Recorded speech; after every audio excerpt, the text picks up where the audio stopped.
Good evening, one. Good evening, all, and welcome to Grid Vision. We are here with the OB Builders Cup Series, and it's time for the Kansas 260, sponsored by Team Birdie Racing. Folks, it's race 10 out of 36 here in the OB Builders Cup Series, and this Kansas 260 is going to bring us 175 laps around beautiful Kansas Speedway. And who's going to bring it to you? Well, it's up here.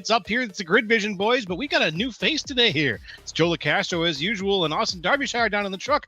But Patrick Coleman, welcome to the booth, my friend. How you doing? I'm doing fantastic. Thank you, Joe. And yeah, it's going to be a fun time here tonight at Kansas. A fairly new track, opened in 2001. With these Cup cars, it should be a blast. 4 turns as per usual, 1.5 miles around. It should be a really good race here as we are just about approaching the first third of the season. That's right. Just crossing the line there across the 33.33% mark. Here, there's the beautiful Google's Earth satellite camera view of Kansas going around, of Charlotte actually going around. But what we've got coming up at Kansas is that 175 laps, and in just a moment here, we'll be bringing up the standings as they were from the previous race, and we'll take a look at where everybody stands.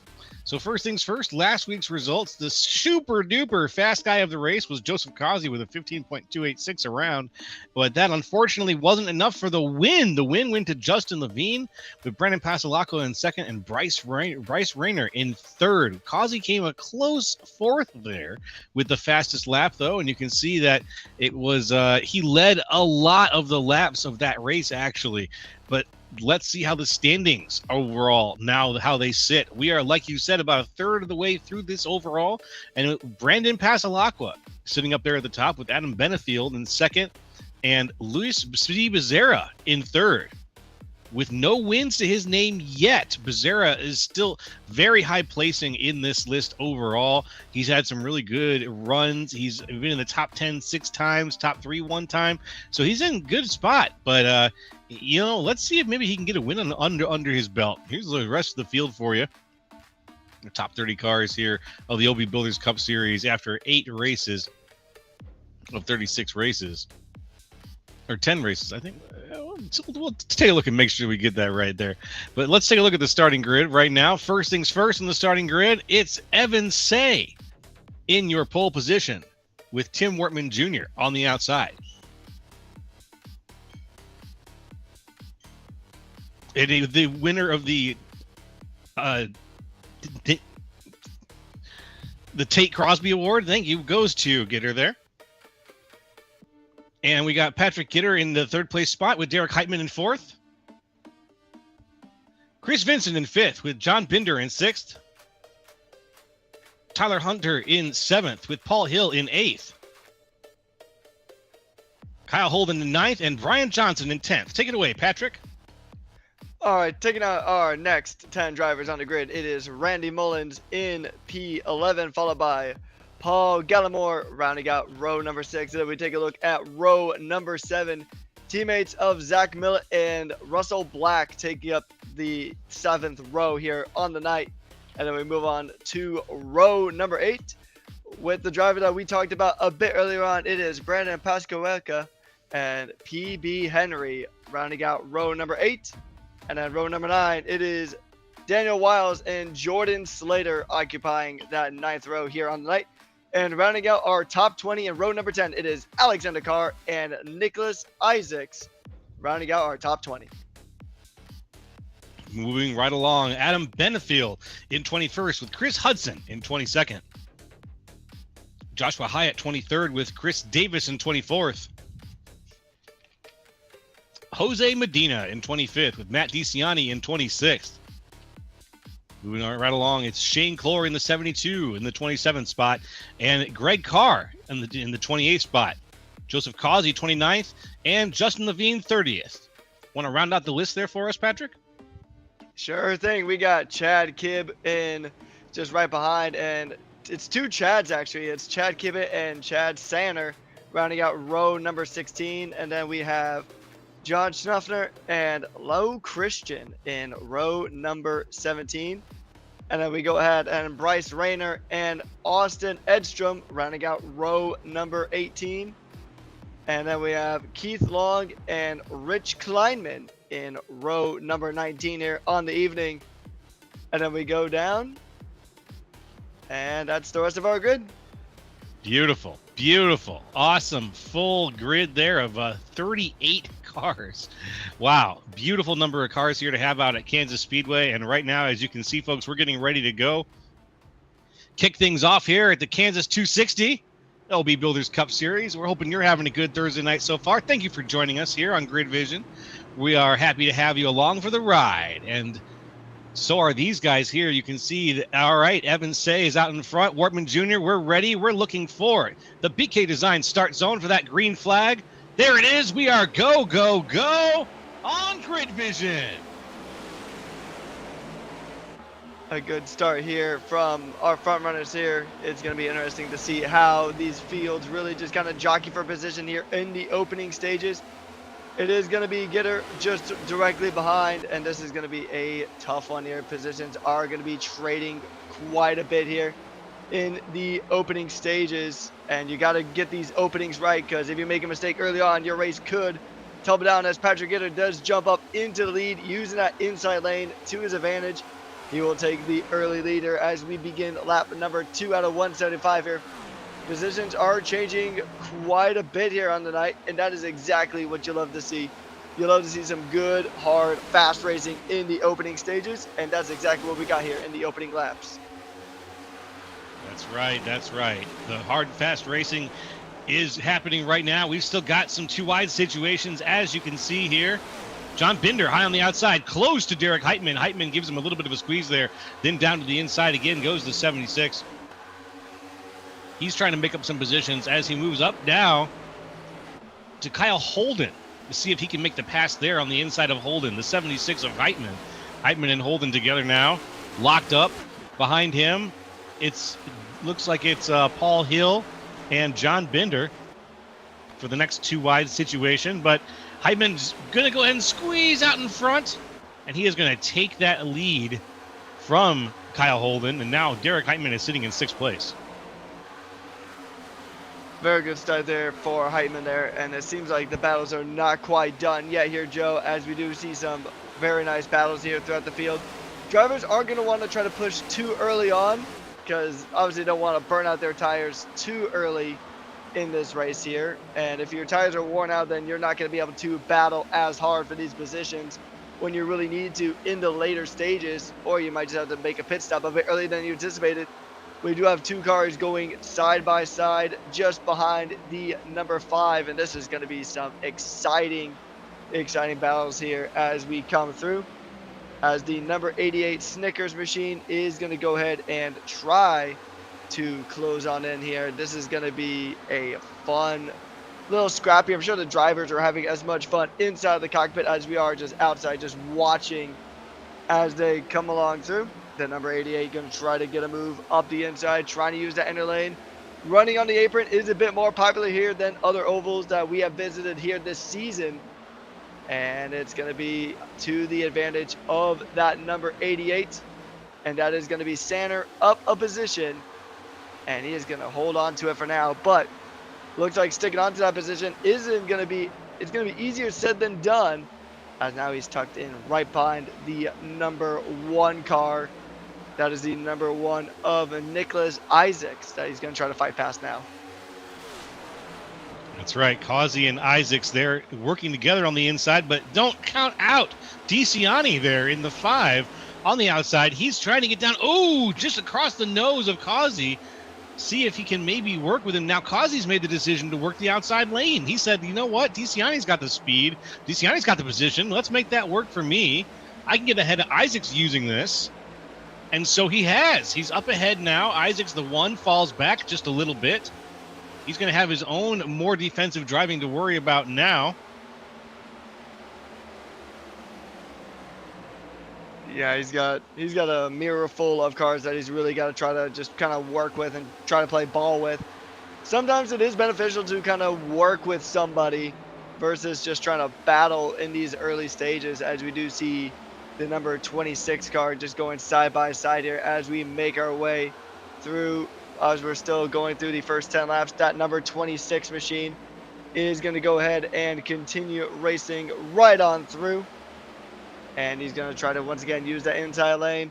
The inside lane is a pretty popular pick around Kansas, and we're going to probably see multiple moves being made on that inner lane, especially on the apron. That apron has been a real hot spot here tonight, Joe, as these drivers try to cement their position very early on.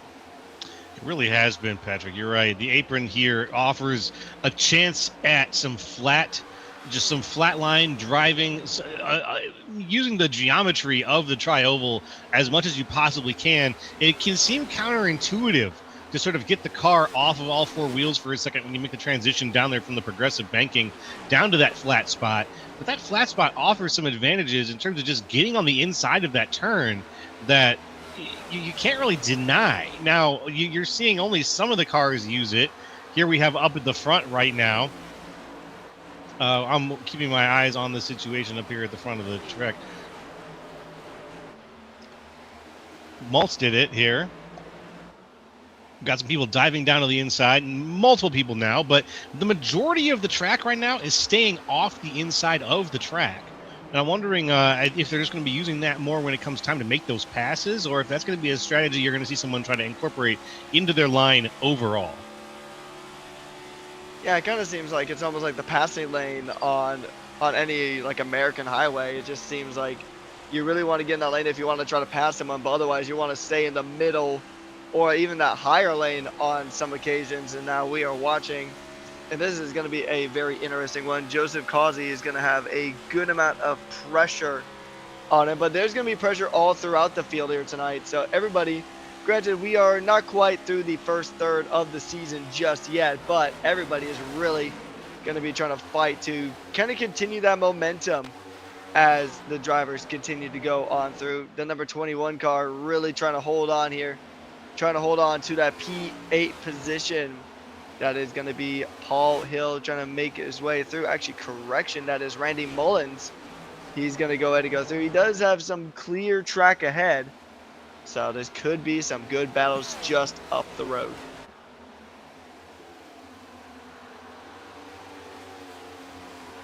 And moving right along up at the front, we have Patrick Gitter, who's driven away with this one so far. You can see he's just for a second there on the camera, he was a man alone. There was the next closest car is about a half second back. That's Evan Say, and he's trying to keep up, but Patrick Gitter right now has got a very good lead on Evan Say. And it's a position where he's not getting a lot of help, but I don't think he needs it. The heartbeat of America, beautiful Chevrolet car, is currently holding down things very well on its own up here, the 21. And the 333 of Evan Say is right behind, also kind of holding things down on his own in second place. But right behind him, it's a battle for third with Derek Heitman and Chris Vincent. Vincent trying to see if he can work his way around. They were side by side briefly there, and I bet they will be again before we go too far. Oh yeah, it's still very early stages in this race, and we're going to see just another pass. This time not quite on the apron, but the number 54 of Mullins going to go ahead and try to get past Wortman Jr. there. And they're going to continue to trade these positions back and forth. It is Chevy versus Chevy making their way through, coming down the backstretch now. And this is going to be another case of that inside line being really favorable one moment, but the number 26 of Wortman Jr. is going to be right there, just kind of in that position, just kind of in that, well, if you're Mullins, in that kind of annoying position, but we see the number 28 going ahead and just swinging his way around, but he is still going to just tuck right back in behind that number 28. And this is going to be a strong fight here as we go through. Positions being traded. Hill dropped down to 7th. He's going to go ahead and try to hold on here. He's being defensive on that inside lane. The number 26 machine is going to go ahead and just try everything he can to hold on to this position. But at the meantime, Mullins is really going to go ahead and try to fight it out. He currently has the fastest lap so far, so he is one of the quickest cars on track at the moment. staying on the outside. That move looks like it might be done, and it looks like it is, just as Johnson gets past Holden. Yeah, Mullins just went through it. he just went through the gauntlet, as it were. He had quite the squeeze there from Paul Hill, and almost a little bit of contact there from the Dent Slayer car that just about went into the front left there. But Randy Mullins able to avoid making that touch, able to avoid it here. Now here comes Hill on the outside, trying to get his old spot back. I think he's going to have it. Let's see if he's going to close the door now on Mullins. Nope, not quite enough momentum there on the outside. The two of them back into a familiar position side by side. Just ahead of them, though, they can't quite work. They can't quite go much faster with Chris Vincent kind of sitting there. But Hill is using the outside lane, trying to sort of push his way past Vincent. He pushed his way past Mullins just a second ago. Potentially contact. So close right there between Hill and Vincent. Yeah, and I mean, it doesn't matter which form of racing that you're doing, whether it's NASCAR, whether in the Cup car, ARCA cars, trucks, or even if you're in a different form of racing like endurance racing, F1, etc. The slightest bit of contact can spell doom for your race if you let it get too far out of hand. So right now the number 33 car of Vincent is going to go ahead and hold on here, just avoiding that contact, but side by side, just a little bit further behind. We're going to see some real battling here. Johnson trying to hold on to the top 10, trying to get promoted to that P9 position. He's going to go ahead and try to do whatever he can to get past PB Henry. And we see a few cars, 3 cars almost in perfect unison, using the apron to try to get past their respective opponents. And that apron has been a weapon that a lot of the drivers have been using here tonight. Yeah, it really has been. We just, as you said, those 3 drivers in unison, I watched it happen. They all went down. They all came back up, and almost all 3 of them gained some kind of advantage from that move. So I think we're going to be seeing that as tires warm up and as guys start to try to make these passes here, we're going to start to see these sort of moves down to the apron become more common. Now, one thing I want to point out is the team paradigm, which is got Randy Mullins right now out on the field, Brian Johnson, Brandon Pasalacqua, the guys in the OB Builders livery. These guys have been doing all right. They've been hanging out in about the middle of the pack. As a team, though, Paradigm was sticking together pretty close, but it looks like, unfortunately, Brian Johnson fell back a few places right as I was putting this thought together about how they were doing so great. They fell back a little bit, but up at the front, another team that's doing all right, Fortis Motorsports, has Derek Heitman and Patrick Gitter both hanging out in the top 3 right now.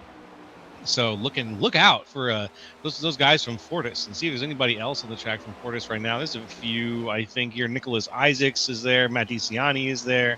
So they've got some of the more really formidable drivers out on the track right now. And I think that's evidenced by the fact that they got 2 guys in the top 3. Yeah, as a team, you always want those consistent team results. And there's a caution, the first caution of the night. Curious to see what has caused that one. Yeah, let's find out. Lap 25. Shane Clore. Looks like his name has come up. Let's find out what's going on here. We got some drivers talking about the incident. Ooh. That's a big hit. Oh. Yeah, that number 72 just got, like I was saying earlier, the slightest bit of contact can really just pretty much just do irreparable damage to your race. And so here's another replay here. We had the 72 on the high line, and that's Isaacs right there.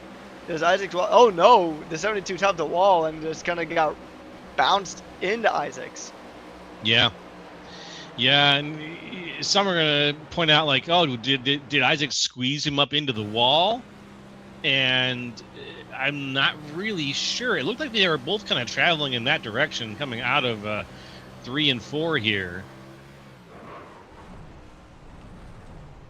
Yeah, I mean that one's gonna go to the race officials after the fact. That's To me, Yeah. that looks like a racing incident just because he tapped the wall and then just kind of got slingshotted straight into Isaacs. So Yeah. just a really unfortunate incident. But, I mean, for the most part, Shane Clor's car did come out pretty okay. I mean, you got some damage, obviously, but he's still in the race, and that's the important thing. That's right. Now we've got the entire field coming down, getting topped up here. Let's see what's going on here. One final time, let's have a look here. Okay, so we've got Isaacs down there holding the bottom line. He slides up to the center. Yeah, it's interesting there. It looks like he did he wanted to move up to the very top line, but he didn't have the room to do it. Yeah, I think he just kind of flew a bit too close to the sun there, Icarus, and he just kind of tapped it and then kind of became a domino effect from there. Just really got stuck. And then, yeah, I mean, it just, especially on the oval, everything is so tightly packed. One slight mishap or mistake can really just kind of ruin everything else for everybody. That's true. You get that, as you've mentioned, the phrase domino effect. I'm going to take that phrase and I'm going to second it, because that's quickly what happens here. Once you tip it over, and the next one tips. The next one tips, and that's the way it goes. Yeah, it is very unfortunate, but I mean that's racing. When you have good hard racing, you do get moments like that on occasion. So it is really unfortunate, as the field will go into groups of two, kind of forming little tram lines as they make their way back to the restart. And we should be in for a very feisty restart. A lot of drivers trying to jockey for these positions.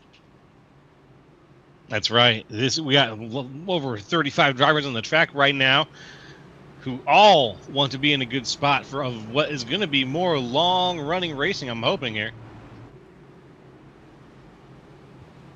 Yeah, it should be a good restart here. I mean, everybody's really going to just try to fight for these positions, and that is going to be very, very interesting, to say the least.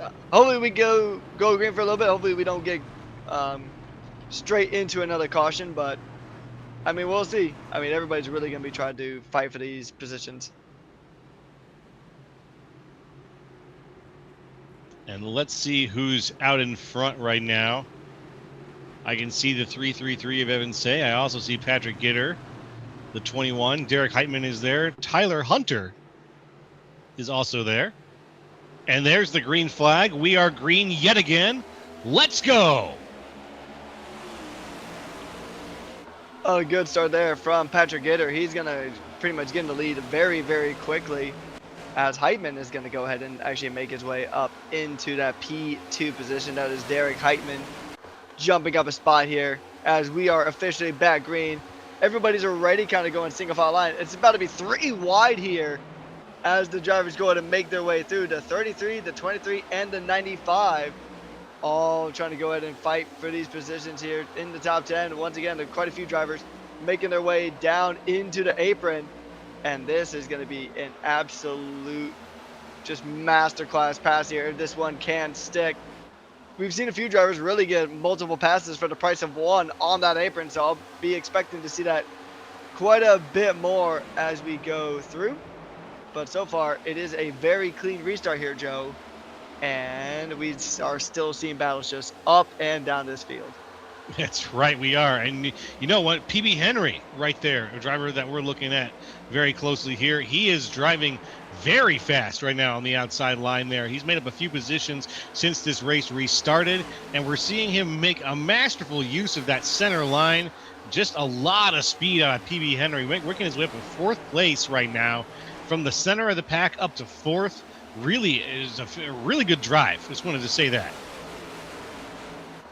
Yeah, very good drive here in the opening stages of the races. We're seeing a ton of drivers use the apron. So that apron trick is really called on 3 wide here again as we continue on. The 38, the 28, or sorry, that's the 88 and the 28, all trying to find these positions, trying to go through. The number 88 car of Causey is trying to get a move done here. That is going to be for P7. on the road, he's going to go ahead and go after that number 49. And this is going to be a crazy one here. Actually, correction, that is the number 48 of Tyler Hunter. That's going to be under some pressure now. Seeing a lot of side-by-side battling here. And it is a pretty wide track. It's wider than a lot of the shorter ovals that you may occasionally see these cars run on. But at the same time, this is what we love about these NASCAR cars, these NASCAR Cup machines. On these bigger tracks, you do get to see a lot more side-by-side action and a lot more jeopardy. Makes for a lot better spectacle. But also, from the driver's POV, it's a lot of fun when you're having a lot of constant battles, just constantly passing and repassing. It's just what we love about this great sport. That back and forth is part of the spectacle and show, and it's honestly part of why we're here. We love to see the closeness of the competition, because these it's fun to be in vehicles, which kind of even the playing field a little bit, even though everyone's got their own special sort of flavor for how they drive their car and how they set up their car. It's always a little special to see when there's close racing, because that means that you and somebody else, man, you just about on the same wavelength, and it's a beautiful thing. Here in OB Builders Cup Series, we've got some of that kind of racing where we get on those great wavelengths and we see some great drives out of all the drivers here. Especially we see really great drives, and right now we're seeing some. Again, PB Henry now making his way up. He's in third right now, chasing his dream. Evan Say is the only man between him and that dream. Patrick Gitter, I guess that's two people. But if he can make the passes on the two of them, it'll be PB Henry's race to win. Yeah, PB Henry has been on a masterful charge here coming through. He's been doing pretty much everything right. He really has not put a foot wrong here on the night. And he is going to really try to close in the gap to Evan Shea, currently in that P2 position.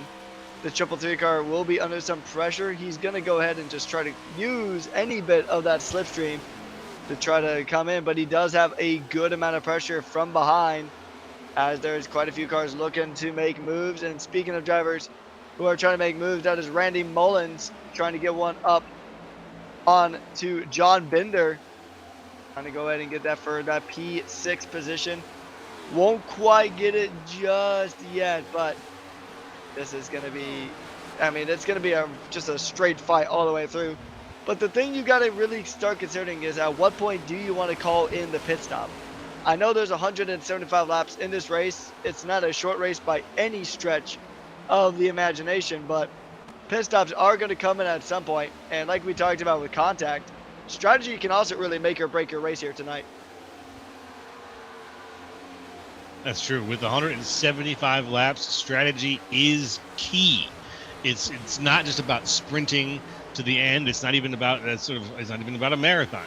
I guess it is more about a marathon there. It's about stretching that energy over the course of many laps, and it's about refilling that energy at appropriate times, and not just hoping for a yellow to come out at an opportune moment. You've got to think ahead, and you've got to be ready to plan what's going to happen here. So let's see who's got the plan. Now, we saw everybody came down on lap 25 in pit because we had a yellow out. So the yellow on 25 really kind of changes, it resets a lot of people's strategies in a lot of ways. So if you had a plan to come down on 25 or to come down on about, 35, 40, now you don't have to. Now you can come down to about 55, 60. The whole plan shifts a little bit. And I'm just anxious to see who's going to be the first one to try like a short stop strategy where they go in and get just a little bit and they throw themselves completely off the strategy of the rest of the field. Because that person is often the one that I look to think maybe they're onto something. Maybe they're onto something. Hey, sometimes those oddball strategies really they work. Especially when you have cautions. A caution, you got to pretty much change your strategy on the fly. And there's a lot of mathematics that go into it. Like, you're always constantly calculating. There's a lot more to racing than just drive fast and try to keep it out of the walls for other cars. There's, like you said, you got to think about, well, now since I pit on lap 25, do I want to try to go shorter? Do I want to try to maybe think, okay, I should be able to go to lap, say, 60 with fuel. Do I want to try to stop earlier? How much time am I going to gain or lose from that? When I was in elementary school, I told my teacher that racing does not involve math. And boy, as a 22-year-old, that is definitely a very incorrect statement. Mathematics is such a huge part of motorsport coming through. You're always doing a lot of different calculations and a lot of different forms. Calculating, do I have enough space to make this move? As we're seeing here, and it looks like space for making moves is there. And we're seeing another position change. That is the number 64 machine making his way on through. That is Russell Black trying to get a move here, trying to make it stick. And is he going to do it? It's, once again, one of those times it's going to be a bit easier said than done. And it's going to be Russell Black trying to get a move done. And he's going to try to get it onto Greg Carr, but it's tough. Tough stuff here.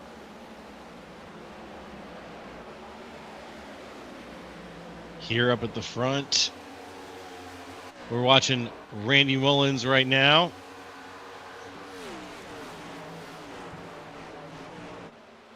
Moving up to Patrick Gitter, currently holding things down there. Still too wide up here at the front. PB Henry and Derek Heitman. Derek Heitman there in the back left, seeing if he can get past. He's been having a little bit of a hard time trying to seek that spot from PB Henry, but this could be it here. Heitman close to Henry, very close right there. The two of them duking it out now. Henry saying, all right, you want to go up that high? I'll follow you down low. And he's working in the angles, but unfortunately, that little dust up, or that very close moment, left Henry falling back compared to the two of them. But he's back with a vengeance. Oh, they're door-to-door. They are door-to-door again. Whew. Contact made twice between PB Henry and Derek Heitman for sure. Yeah, now third he's time's a charm.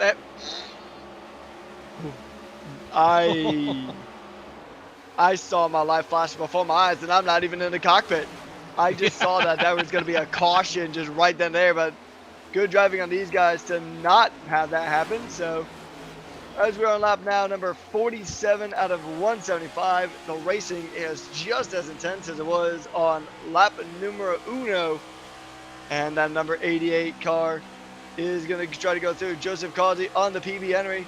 This would be for the final spot on this top three. Actually, this would be for P4 actually. As they go through, all these drivers trying to chase that top three at minimum. They want the win. But Patrick Gitter and Evan Shea currently just leading the field here right now. Almost about a second between the race leader and P3. So far, so good. You're absolutely right. They're racing this like it was the first lap, like it's the last lap. They are racing this like it's anything other than the center of 175 laps. You know, we're in the middle. We're in the plains area now of 175 laps. As Heitman scrapes the wall a little bit, Henry takes the inside.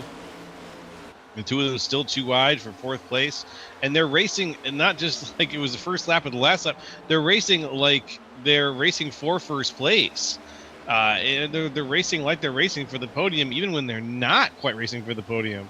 It's right up here at the fourth and fifth place spot. There is a lot of competition in the air, and we can sense that tension just sort of getting ready to boil over.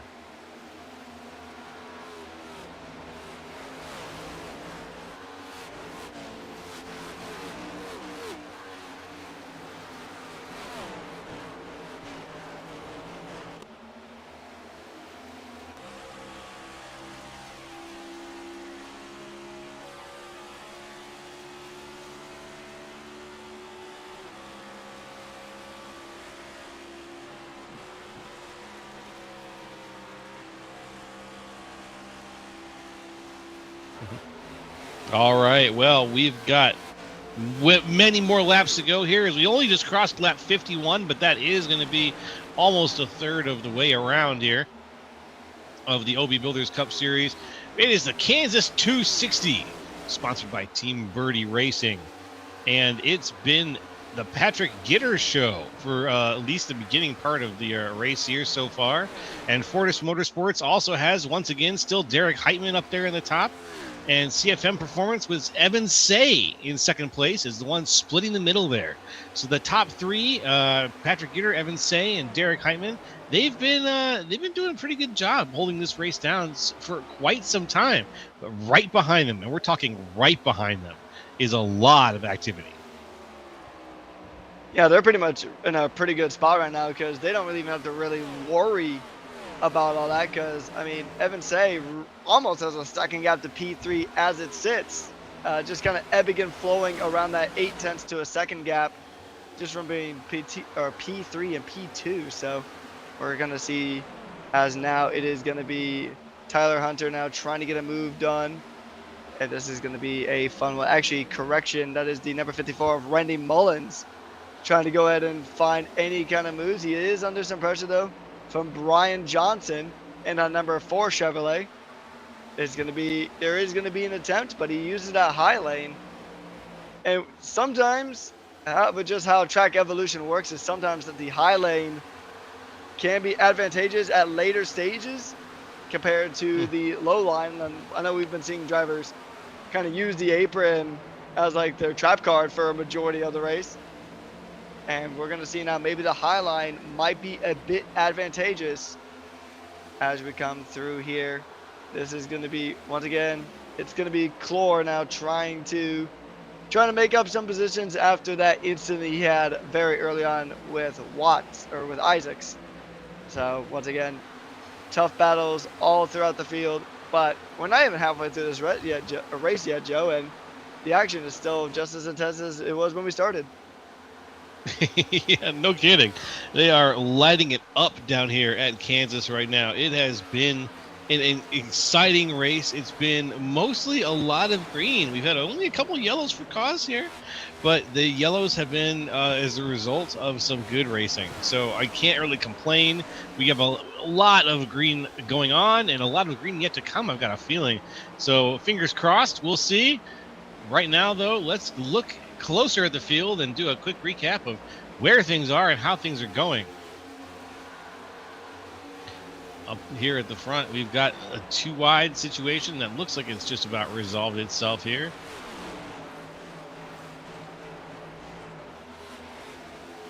Yeah, we are seeing these battles just happening all throughout this race here as they continue to just kind of scrap for these positions here.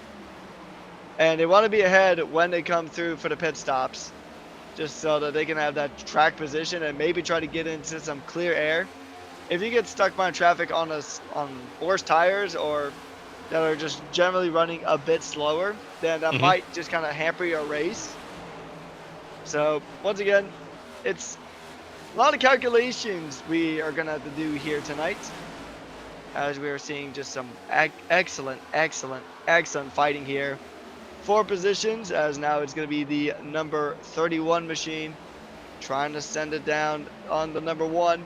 He's going to go ahead and once again use that inside lane, not quite dropping down to the apron like we've seen a few drivers now. He takes to the apron as they come across to start lap number 59 out of 175. That position will be traded out, and that will be a position gained. So far, so good. And it is going to be, never mind, I spoke too much, and the commentator's curse came up. That is a yellow.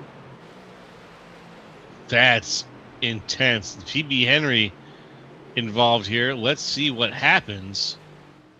I also saw Hunter get absolutely plow into the car ahead of him. That was really unfortunate.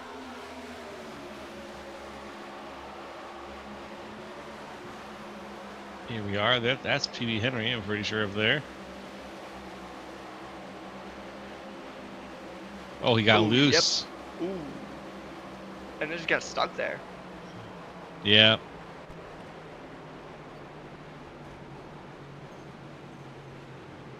It's not terrible damage of bouncing off the wall, but could be, you'd never know. It could be enough to cause some real trouble.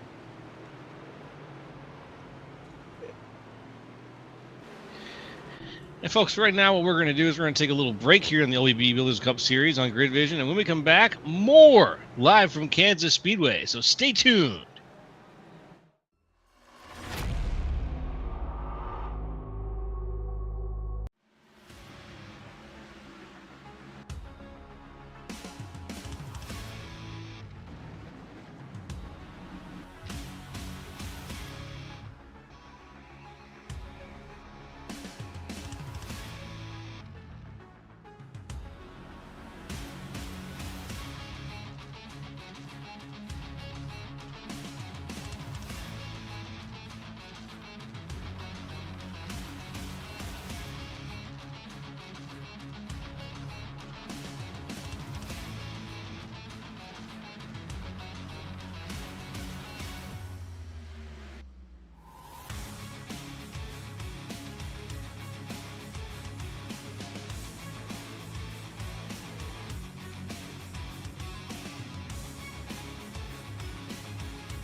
Racing isn't easy, but experiencing it is.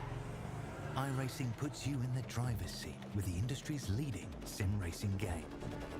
Drive on laser scan replicas of the greatest racing circuits from around the world. Go head to head against other drivers chosen by skill-based matchmaking to ensure competitive racing at every level. Compete across all your favorite series. In officially licensed cars, engineered to deliver the most accurate. Hey folks, we are back here on the LB Builders Cup Series. It's the Kansas 260, and there's the green flag. We are go, go, go yet again. Let's get it on. We come back here on lap number 63 out of 175. Once again, Patrick Gitter is getting her done. He is currently leading again. Another good start here from that number 21 machine. But he does have Heitman pretty much all over the back end of that machine, trying to get these positions, trying to get some extra bit of leeway here. But he does get passed again by Evan Say in a 333 car. But Evan Say looking to make a move on the Patrick Gitter. Not quite enough yet to really make the move stick, but he is going to try everything in the book. He's going to look one way, he's going to look up the inside, and for the first time on the night, we have a lead change. Patrick Gitter dropping down to P2, but Patrick is going to go ahead and try to just keep it pinned around the outside. Going to try to retake that position. He doesn't have that advantageous line to help him out, so it is going to be just these positions constantly trading back and forth like kids trading Pokemon cards at a playground, trying to get these moves done. And is it going to be Gitter? Is it going to be Say? Well, it's kind of hard to say at this point, but I think Evan is in an advantageous position to get this move done and dusted. Yep, he really is. He's got the speed. He's got the position, but it feels like he's just missing the opportunity or something to just get past Patrick Gitter and really put the car a full length ahead of the current first place driver. Gitter you were right to call it. Evan Say was in the lead for just about 10 seconds, and then unfortunately at the line it was Gitter once more. So I don't think we've had anybody else lead this race for a full lap yet. Yeah, so right now it's still just drivers trying to fight for all of these positions just up and down the field here. As we continue on, we're getting a bit closer to that halfway stage. We're still a bit of ways off there, but drivers are going to really just try to lock these in. They don't want to stay behind traffic for too long. Drivers want to get these passes done and just try to gradually make their way up through the field, like we saw with PB Hunter a bit earlier on before his incident. And PB Henry, correcting myself there, and we're going to go through. We're going to see actually a pretty nice gaggle of cars now. The P17 machine, car number 17. He is not in P17 at the moment. He's trying to do what he can to get these positions through, but it's, once again, just sometimes trying to get these passes on some of these drivers is a lot easier said than done. That is right. That is exactly right. And I'm looking back in the field a little ways, trying to see where some of the other big battles are going on here across the board. And we've got some going on still. I just noticed a two-eyed situation back a little bit around the 30th position.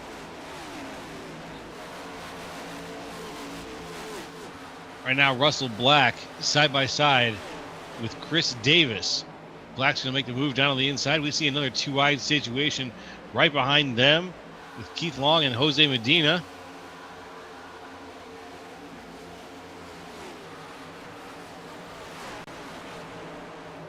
Yeah, drivers are really trying to go ahead and try to find these positions at this stage of the race. And I mean, it's still relatively early on in the season, so all these points are going to matter. Granted, these drivers aren't quite in the position as of now to really fight for that win, but all these positions are worth points. So, I mean, these points at the end of the season can really just determine your overall positioning in the championship. Just running through, Bender will jump up a position. He jumps up into 7th, as it is the number 72 car trying to make a bit of a drive back through the field. That is Shane Clore trying to go on a bit of a recovery drive since his mistake a bit early on, that first caution that came out. But he is going to be under a ton of pressure from that 83. But once again, this driver's using so many different lanes at once. It really does look like I-95 at rush hour here. Yes, 95 at rush hour. It's a great way to put it. Oh my God. Looking here now, we've got cars that are just, they're spread out across the field, but they are these little pockets of really exciting racing going on here. In the 23rd spot, Chad Kibbe right now just made the pass on Brendan Pasalacqua. Pasalacqua, one of the Paradigm drivers, trying to hold on to or make up some positions here for his team. And Brendan had a great line last week during the race. Just a fantastic line. A unique one that I don't think anybody else had. And this week, I'm not quite seeing the same level of ambition out of Pasalacqua. We want to see him up that game a little bit.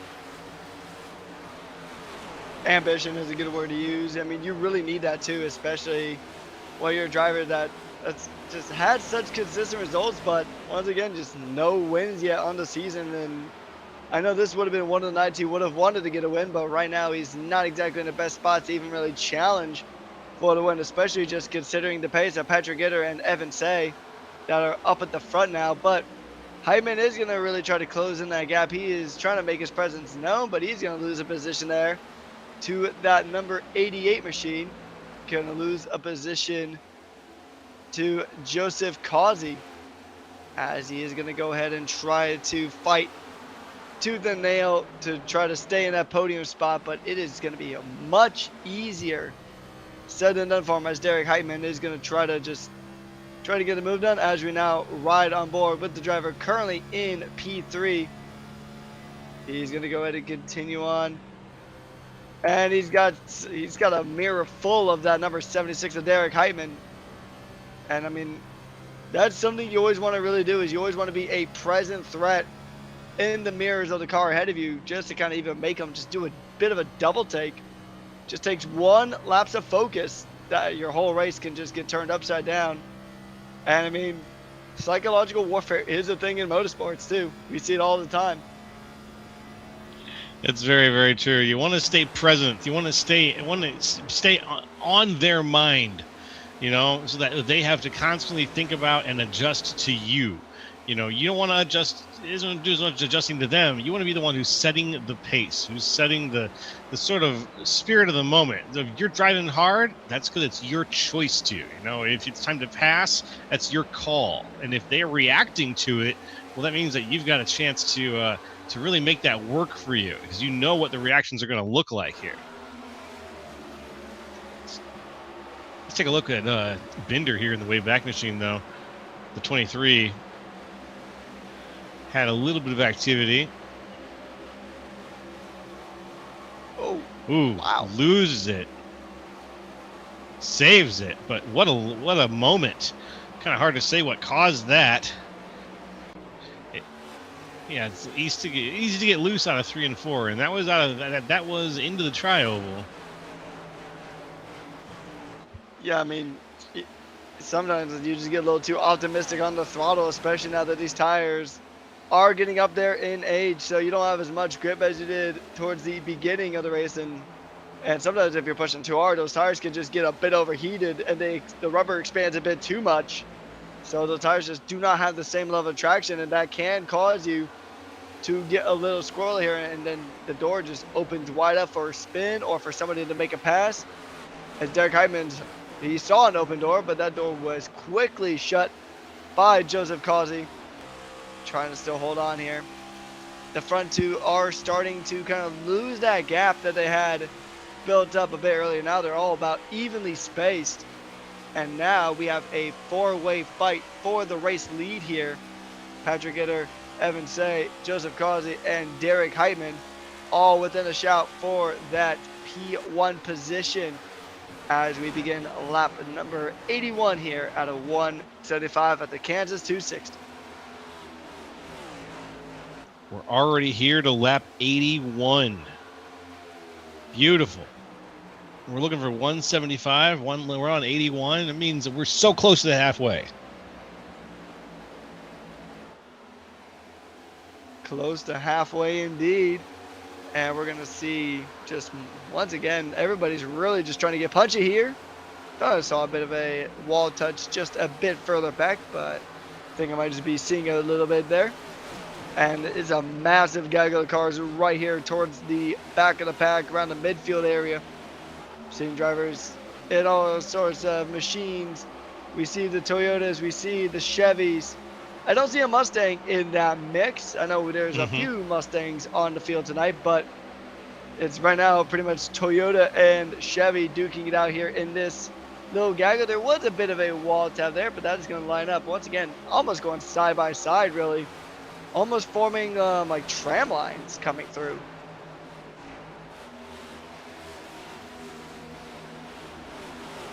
That's right.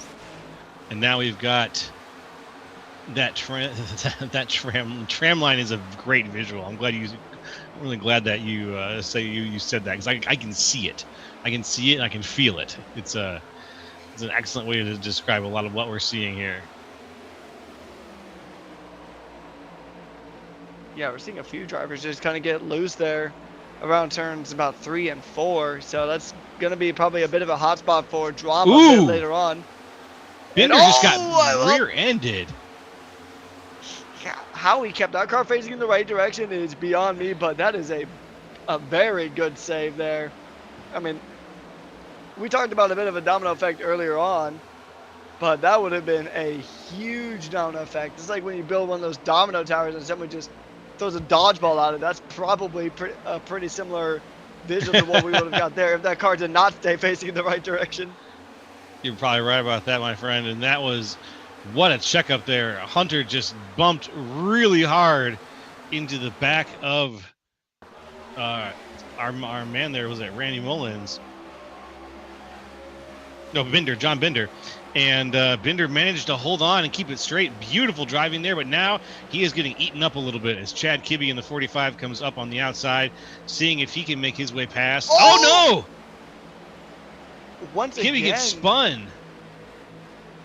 Yeah, just once again, somehow keeping it facing in the correct direction. We're seeing some excellent saves here tonight. A little bit of contact here and there in that Michael Jordan themed machine, the 23XI themed car, but yeah, that could have been a slam dunk caution right there. Just somehow just keeps it facing in the right direction. Let's pull up a replay and just get another view of just what happened here. Sounds like both drivers have no problem with each other there. It was just a racing incident. And wow, yeah. It's just a perfect set of bounces off the wall. Has kept Chad Kibbe straight. He kept him on the path. And that incident. Oh wow! I was gonna say that incident is gonna pass, but hard into the wall. He might have some suspension damage that might be causing him to have a little bit less traction coming through some of these corners. I mean, after kind of 2 big hits against the wall, something's got to be broken on that car. I mean, he could try to rebound and try to regain some of those positions, but I'd be very surprised if that car was 100% after those 2 massive moments. But hey, we have seen crazier things in motorsports, as that is going to be the number 25 there of Greg Carr trying to get that position onto the 92. And that move looks like it's going to be done and dusted. That is Jordan Slater down a position, but he does have another car pretty much lined in. Russell Black was thinking about a move there, as Patrick Gitter and Evan Say still lead the field here. About half a second between P2 and P3 at the moment, about 0.3 of a second between our top 2 here.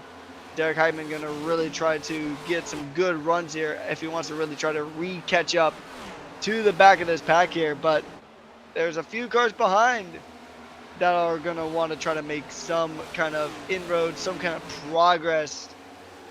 And I think if they work together, because even if drivers aren't teammates, you can still kind of work together to catch the guys up front.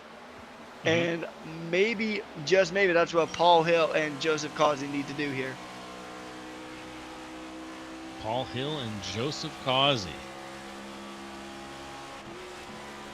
sitting together right now. Causey's just a little bit ahead of Hill, but they've got a good half second to make up to do Derek Heitman. So yeah, that teamwork's gonna have to come from somewhere, and I think it's gonna need to manifest pretty soon here if they want to start seeing this gap not, slowly increasing. But in the meantime, lap 92 of 175. We are underneath 100 laps to go here in the LB Builders Cup Series, Kansas 260, sponsored by Team Birdie Racing. I almost saw a little bit of contact there. I think it was between Hill and Causey, almost having a little bit of contact. Getting a little too close for comfort there as they try to make their way to our top 3 here. And yeah, sometimes you just got to unite, like we were talking about a bit earlier, Joe. We just got to unite against a common foe. And in that case, it's going to be just trying to unite against the top 3 and try to fight out for the podium positions. But another huge wall tap. We've seen quite a few of those on the night. And I am just surprised that in most cases has not led to a bit of a bigger incident. They're going to continue on here. The number 31 is going to try here, but it's in a bit of a gaggle. He doesn't really have a lot of room. If something goes sideways, he's taking that 31 with him, or he's taking the number 1 with him. And I'm sure the last thing that Isaacs wants in that number 1 Mustang is to be taken out again. Or sorry, number 1 Camaro. He definitely does not want to be involved in another incident. No, you can take it out a second time at this point. It might be the end of the race for you. Maybe the end of my patience, that's for sure. I might have honestly called out to the first incident. But he's made a very good effort there, Nicholas Isaacs, to come back up. He's back up in the top 10, as Adam Benefiel is pretty much just watching these two. He would have likely seen the smack that Isaacs had with that wall. And he's probably thinking, well, probably need to at least keep an eye on him. He doesn't want to even look at that car anymore. He's just going to go ahead and get the pass done. He is up now. But they're still side by side. Wow, look how close they are. That is a beautiful camera. Just to kind of see how close these drivers get. Just kind of also shows the immense situational awareness that these drivers have here. Because, I mean, wow, you can barely fit anything. I think there might have been a little bit of a touch there between Isaacs and Benefiel.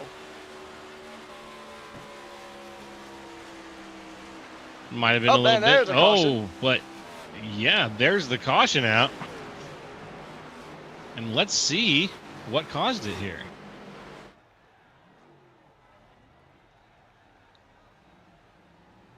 Oh, that's the number 23. So it's John Binder. He must have bended somewhere to bring out that caution, but looks like might have been a solo incident. That's what it seems like. We'll see if we can get a replay of that, but at least from what I've seen so far, as we do get the replay that comes up here on screen. Oh, this might not actually be a bit of a self-spin. He taps the wall. Oh no, he's there. There he's on the inside. So he's on the inside there. The 45 taps the wall there a bit. And yep, a bit of a self-spin. No contact there, just kind of lost it on his own. And to the inside he goes, cutting a little bit of grass. And there's the caution. Let's see if we can get a driver. Let's see if we can get a driver up here and talk to him. How about Paul Hill, who's racing up in 4th place? I'll get him up here. Let's see if we can talk to him. Hey, Paul, can you hear us up here in the booth? Yes, sir. Hey, how you doing right now? It looks like you're sitting in 4th place and in what seems to be a pretty good start to this race. We're about halfway through now. How do you feel your early race has been so far? Pretty good. Just trying to wait on that long run. I've been trying to manage my tires. It's a long race. Just trying to make sure I have something at the end of these runs, but I don't think we've gotten one past like 30 laps yet. So I don't know. We'll see. Yeah, we've had just enough. As soon as we get to about the moment where we're going to go long, we've run into a couple of yellows here. Fortunately enough, you're still out here in the front, and you're the driving with the Black Cat Racing on your car right now. You have any other drivers out here in the field with you? Yeah, I've got Tyler Hunter. He's a personal friend of mine. I think technically he's EPI, but he's a friend of mine. I've got Chad Sanner. They're both their first races. Unfortunately, JC didn't make it tonight. He had some family commitments, but there's 3 of us out here having a good time. Nice. All right, my man. Well, we're going to let you get back to it. We see your chances are looking pretty good right now. Do you think you've got what it takes to catch up there to Patrick Gitter? I do. I think if it goes long, short run he's really strong, and mid run he's really strong, but I'm hoping the cards, the river, I guess as they say, comes out and goes long, and I can show him what I got. All right, my friend. Well, this time we'll let you go for real. Paul Hill, everybody. Paul, good luck. Thank you, guys. All right, quick little chat with one of our drivers. That was nice. We'll see if we can get during another yellow. We'll get someone else up in here and get their opinion on how things have been going. But it sounds like from Paul's perspective, it's been tough to get the long run really started here. And now as we go around, this will be the last lap before we go green. We'll see if we can get that long run. We're going to be starting on lap 100 with 75 left to go here at the Kansas 260. Yeah, so I mean, the long run pace is always going to be a bit of a question mark, because that's something that a lot of drivers will practice for. But like you said, and like Paul said a bit earlier on, we haven't really gotten a chance to really utilize that long run. It's just been pretty much like you get about a good medium-sized run, and then a caution comes out, which kind of bunches everybody up, slows everybody back down. The thing I'm going to be really curious about is, can Patrick Gitter go ahead and get another lightning quick restart He's been quick on the starts all night here in Kansas, but can he make it happen again? Can lightning strike for, I believe this will be the 4th time? Pace car pulls in, and we are about to be green once again at the OB Builders Cup Series, Kansas 260. The green flags are waving, and away we go. Another good restart there from Patrick Gitter, and that's been one of his big strengths. Evan Shea, though, got a really poor launch off the line. He's down in the 4th. Yeah. 4th place for Evan Say, unfortunately, and that 333 car is going to fall back a few positions. Up at the front now, it's Gitter, it's Derek Heitman in 2nd. Evan Say fighting for 3rd with Joseph Gauzy. Gauzy in the Snickers Mobile, trying to find a spot. No, not dipping below the line yet. That's up to other racers to do. Chris Vinson, notably among them.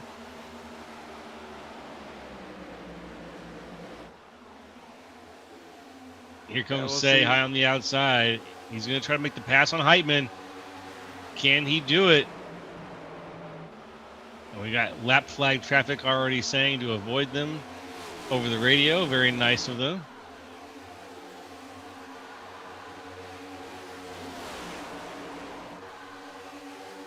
Yeah, it's always nice when traffic just doesn't get involved in a battle, because the one thing that's the most frustrating, especially if you're one of these lead drivers, is if you get kind of impeded by lap traffic, because that could really just ruin your night.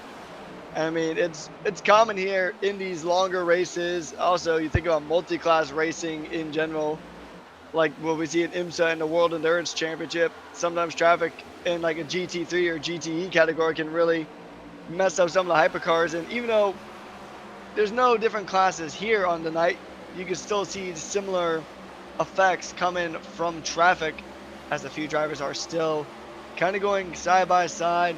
Now we do see that number 88 just kind of merge back into the lane as he tries to close in to the number 26 of the driver we just spoke to a bit earlier on, Paul Hill. And now once again, Paul Hill doesn't quite drop to the apron, but the car chasing him down certainly does.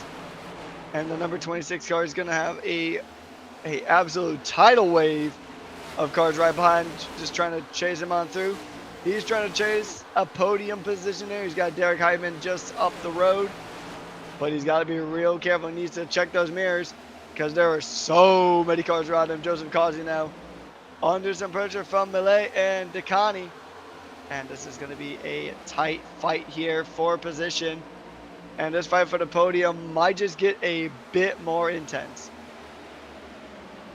This is really intense. You're telling me everything from basically Evan Say back has been exciting. Matt DeCiani in the middle now, trying to see if Zach Millett can make the pass. He makes it. Ooh, Benefield's going to give DeCiani a little bit of a push as they all go down across the apron. Going to come back up across the transition there. DeCiani leading Millett just by half a nose on that car. But he's going to fall back again.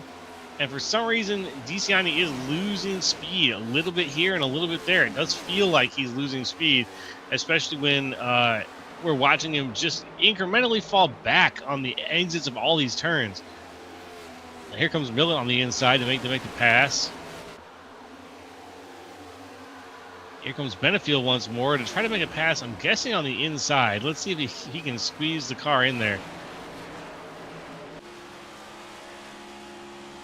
He's certainly going to give it the old college try here, trying to get these positions. A little bit of a slightly clearer track up ahead as the pass is made for the number 5, currently in P6. And now we do see a really just a good run here. And it's going to be a lineup for position. That's Benefield trying to make the position now. He's going to go to try he's going to try to go for 3 passes in the span of 2 corners. And Benefield just absolutely using every bit of advantage he can coming through those lanes. And all those cars get so close to each other. I thought that was going to be at least a little bit of touch and go. And they all make it through, but it's going to be extremely nerve-wracking just being in those gaggles of cars, just because, the slightest move can just cause major contact.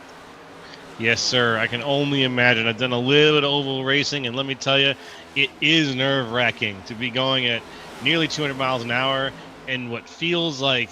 But when you look at the car next to you, he's only going, he's going slow.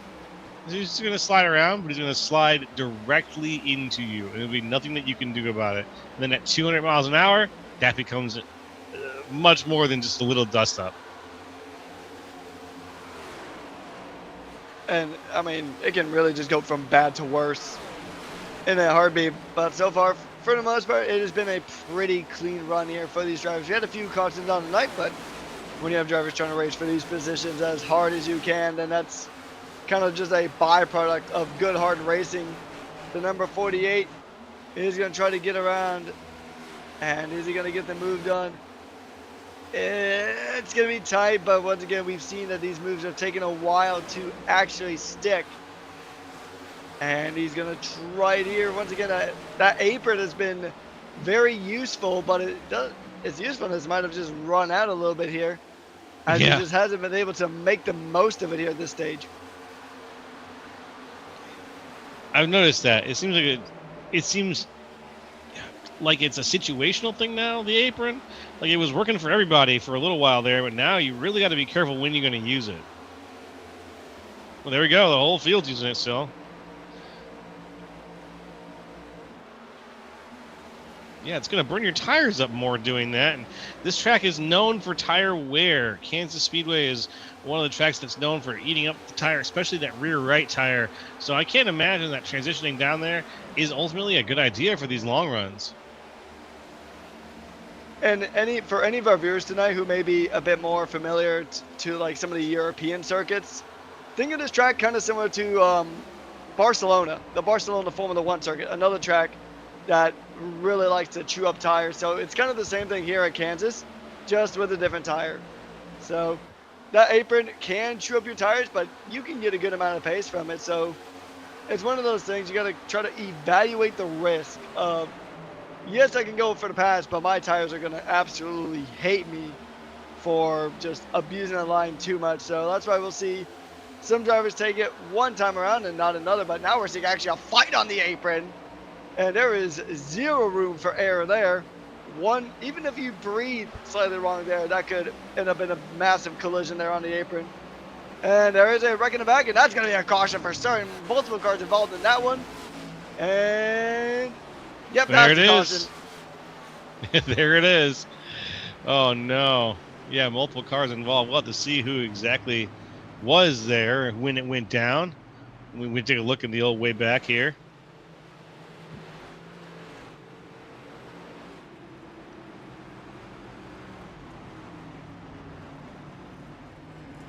And here we go.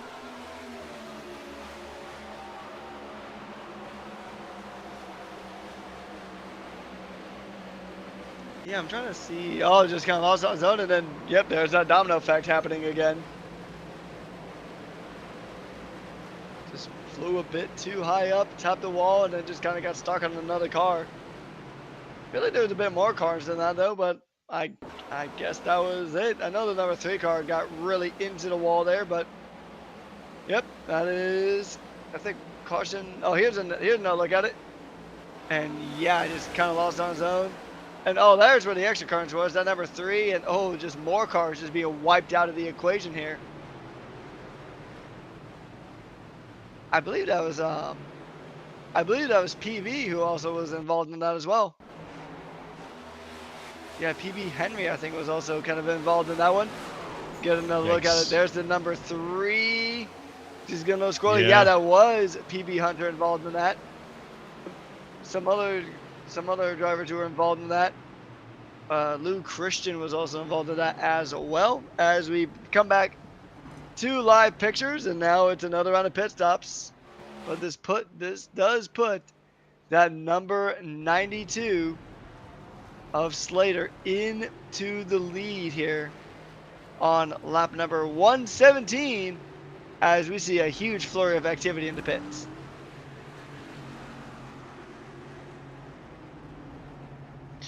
And down here is a chance for these drivers to get topped up, and we are going to get topped up as well here. We're going to take a short break, folks.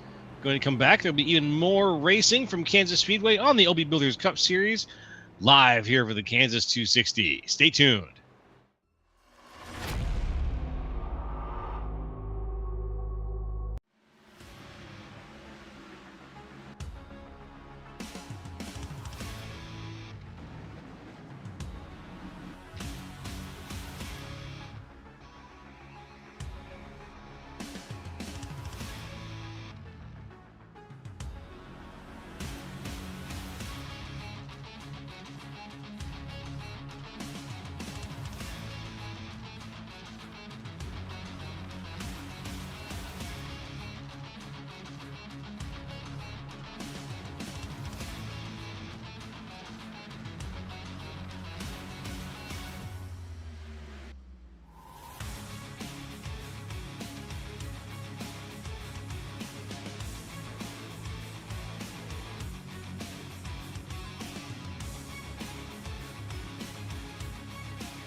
Hey, folks, we are back on the OB Builders Cup Series, Kansas 260. We're back, and there goes the pace car, which means we are about to get things kicked off again here. Jordan Slater and Joseph Causey out in front right now. Where's the green flag, green flag, green flag goes flying. And here we go. A new leader up at the front here as we begin lap number 119. He's going to be under pressure. Joseph Causey now trying to go ahead and get the move around the outside. Trying to make it stick 3 wide here. This is a bit of a dangerous prospect, but it is going to be Patrick Gitter back in the lead. The number 21 car is just so quick here on the night. And to see a few cars dropping back down the order.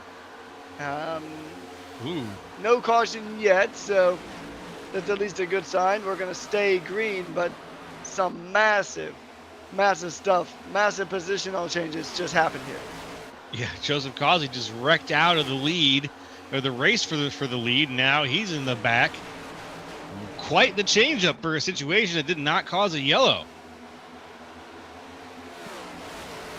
Quite the change-up indeed, as we saw that. Let's take one more look at that. What a start here. What a restart to this race here, the last 55 laps or so. Yeah, here we go. Here's another good look at it. He's going to go and get started, and just Patrick Gitter just cutting through those 2 cars like a hot knife through butter. He pretty much, it took him one singular corner to really just jump back in the lead. He made a pit stop, and a bit of a spin there for Causey. Oh, just yeah, self-induced. Getting a little loose and just tapping that wall a little bit.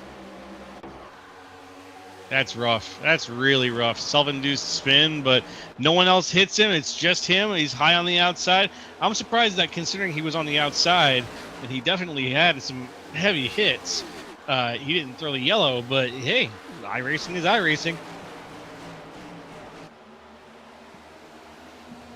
Yeah, I mean that's sim racing in general, really, regardless of what platform you want to operate from. That kind of stuff just does tend to happen. As we see here, some more battles coming on through. Battlefield now going to be under some pressure as we do have a battle between Say and Heitman. Trying to fight for that final step on the podium. Derek Heitman and Evan Say trying to just continue to scrap it out through here. But so far, the 333 not going to make it 4 threes by jumping into P3. Still going to remain in that P4 position. Few positions up and down the field being traded here. We see a potential move up the inside on to Hill from Rayner. Rayner now in that teal number 22 Chevrolet, going to make the position up on the number 26 Toyota. And going to go side by side again. Hill is going to continue to try to get that position, but once again, we've seen these positions being traded quite a bit. Now a few drivers risking a little bit of that tire just to jump back on the apron.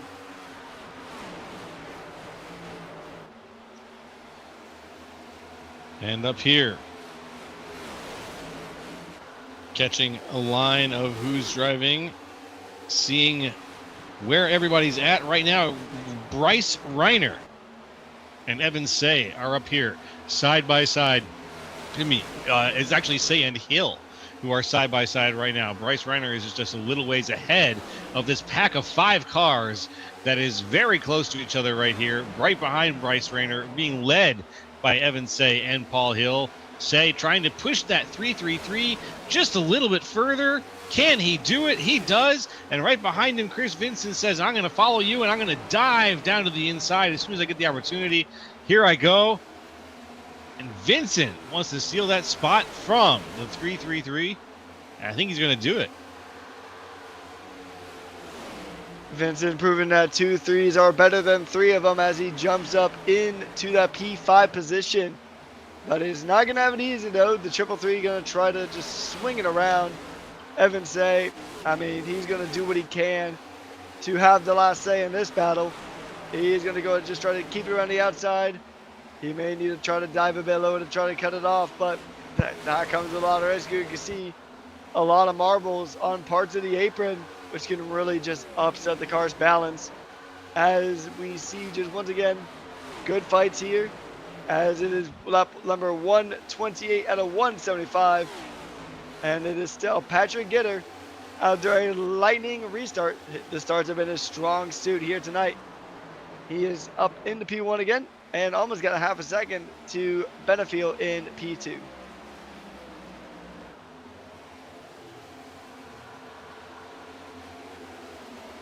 Yeah, they go down to the apron now, trying to project themselves just that little bit further, just that little bit faster.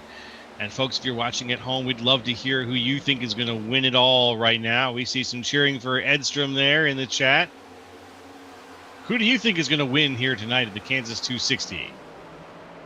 Well, I mean, I got to root for fellow Patrick, right? Patrick Gitter has just been on the ball all night long. He's been super quick on the restarts. He's had excellent pace. He's really not put a foot wrong here all night. So, I mean, if I were to make a guess, I would have to say it's number 21. All right, good guess. Good guess. I like that. Now we got to turn around and ask you, Joe, who is your pick to win the Kansas 260? Oh, boy. Who am I going to curse to win the Kansas 260? Let's see. I will curse. I'm going to curse Evan Say. Ooh. Well, we should just make the drivers kind of sign a waiver that says we are not responsible for any commentators' curses that may be bestowed upon you during the course of the Grid Vision broadcast. Yeah, you got the spiel down, man. You got the spiel down perfectly. I think we need to write that one down and make sure that we get it to all our drivers out here. Oh, hey, all right. Our bases are already covered, I hear. That's actually pretty funny, I'm not going to lie. But, I mean, if you haven't commentator cursed somebody at least once, then you haven't been commentating long enough. That's true. That's very true. And I've definitely gotten a few of them. I have but I've also had some wins before. You have what before? I've commentated cursed an entire lobby. Oh my goodness. The race never even started. Stories for another time, but we do have Yes. a very excellent story here that is known as the Kansas 260. The story of now it is down to 36 gladiators duking it out in Kansas, trying to fight for every position known, every position available, trying to get every kind of point that you can muster here. It is going to be Evan Say trying to get up onto Derek Heitman, with Millett just behind, trying to get these positions here.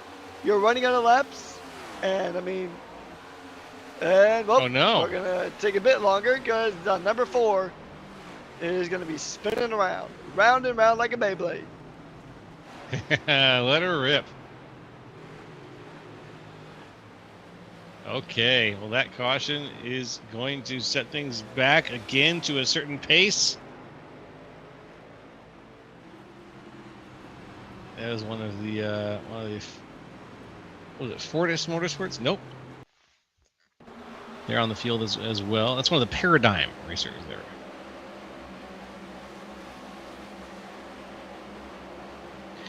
Ooh, the 43 with the similar squeeze to what we saw earlier. You remember that? Yeah, I was Where about to they say, were that's about a just- carbon copy of that incident. Yeah, it really is. The one of the first yellows that we had tonight. Yeah, that, Nearly the same mean, incident. it literally was just different paint schemes. That's literally Yeah. the only difference there. Just different cars. Like, Yeah, it was the accurate. exact same, like, because there's already tire tracks there from where the previous incident happened, and they just added right to it. Yeah, they lined up right on top of it, basically.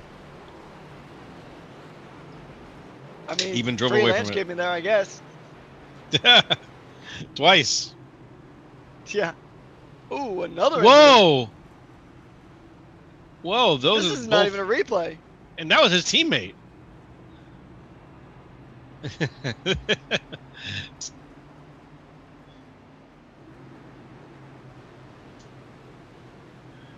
Oh man, drove into Wow. his own boy. I mean, I don't know if, like, papaya rules kind of exist at that team, but I'm sure that's going to be at least mentioned in the post-team debrief. But hey, luckily it was just more of like a scare, and that's kind of where it's at.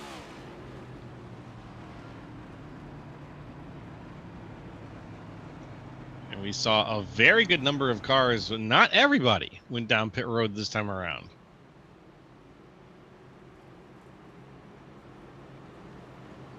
Yeah, that's. I mean, we're coming down to the wire here, Joe, and it's going to be pretty soon. It's going to be make or break time for pretty much the entire field.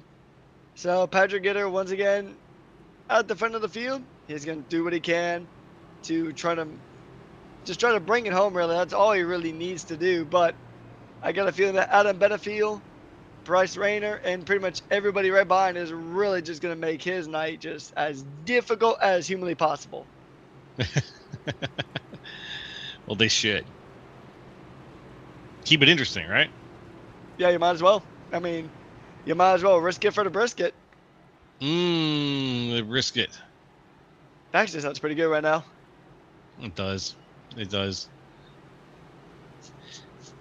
Even the pace car is getting down to the apron. Some of that sweet apron driving action. I guess the pace car kind of knew that was the optimal line as of right now. Ooh, a little close there. Benefield Yeah. getting a little close there. Actually, just kind of giving a little bit of a love tap. It's just like, hey, buddy, you're not gonna get away from me this time around, as that is a fellow Chevrolet getting kind of mixed. Is that six?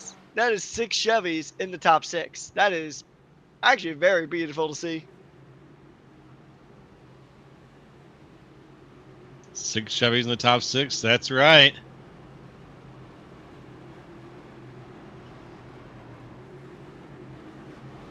Oh, not making our producer very happy for his Dodge dealership sensibilities getting offended. Well, I mean, I know my car brand's not coming into NASCAR anytime soon. I drive a Hyundai. Wouldn't that be the day?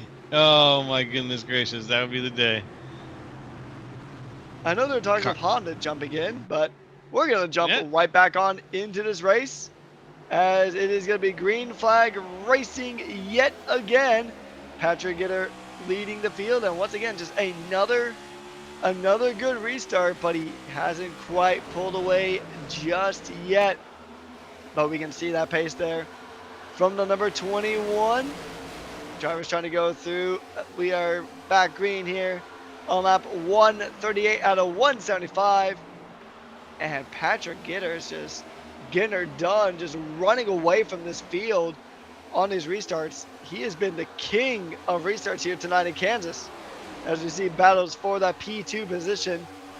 Trying to fight for best of the rest here. It is Bryce Rayner and Adam Benefiel trying to fight it out. Benefiel on the high line now, trying to make some magic happen here in the closing stages of the Kansas 260 here.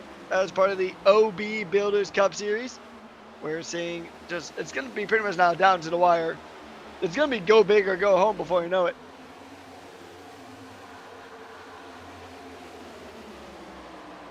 There we go, across the line again. Up at the front. Gitter looks like he's leading things away, but Rayner and Benefiel are just too close for comfort right now to say that Gitter is completely dominating this race. Now, he's led just about every lap, but every time we get a restart here, it seems like he starts really well, but then this time the variation is definitely Rayner and Benefiel being so close. Yeah, but these guys kind of scrapping it out here. That's going to allow the front. That's going to just allow anybody in front to really just kind of run away with it. The kind of tricky thing about battling here at this stage is, you know, you can fight for these positions, but at the cost of whoever's in front of you potentially just getting a good runaway, especially if you're a Benefiel and Rayner trying to catch up to Patrick. If you guys are just trying to fight too hard, then Patrick Gitter is just going to run away with this one. As we do have a car very wide, losing a ton of positions there in the back. He heads us out there a little bit of a wall touch. All right, the wall touches are happening now. People are bouncing off the wall like crazy. And it's just not pretty, but you know what? We're not getting yellows off of some of these. Actually, I was going to say, that's one of our leaders, or one of the guys fighting for the lead. That is Adam Benefiel, the number 83 car coming into the pits. So he's got damage there that he definitely needs to get fixed up. And that is heartbreaking for the number 83. He was pretty much right there in the mix trying to fight for the podium at minimum. He could have been there for the win as well, but that's going to allow just Bryce Rayner to really just kind of check out and get away from this one, get away from everybody else, and just try to focus on Patrick Gitter. Yeah, Benefiel being down now, that changes the feel of this race up front quite a good deal. He was here for most of the race, and he is still really, really high on the overall standings for the OB Builders Cup Series. So seeing Benefiel down there, I just want to see if maybe we'll get him back out here, but with just so few laps left and with the things going green. Oh! Right as I say it, things going green, things have changed. And Benefiel, yep, he is sitting second overall. So he's still in pretty good shape for the championship, but let's see what just happened. That was yeah, I mean, this is going to be a race to forget, honestly. I mean, it was looking pretty good there for a while, but we know we have I mean, if you've raced for any point in time, even if you've just raced like in a career mode. Oh man, that's not a puncture I see. 18 just blew up his engine. Oh no. That's a first.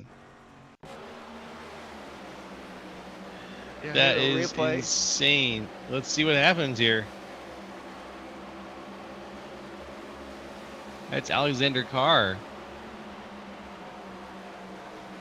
Did it just give out on him? Potentially a truly bad shift. Let's see what happens here.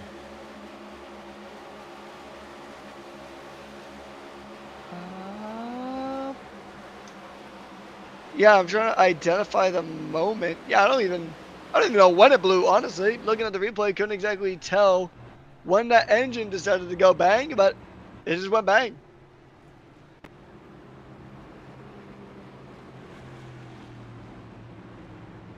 Yeah, we'll see if we can get another kind of POV shot of what happened there, but yeah, that is very unfortunate, especially if you are a Ford fan.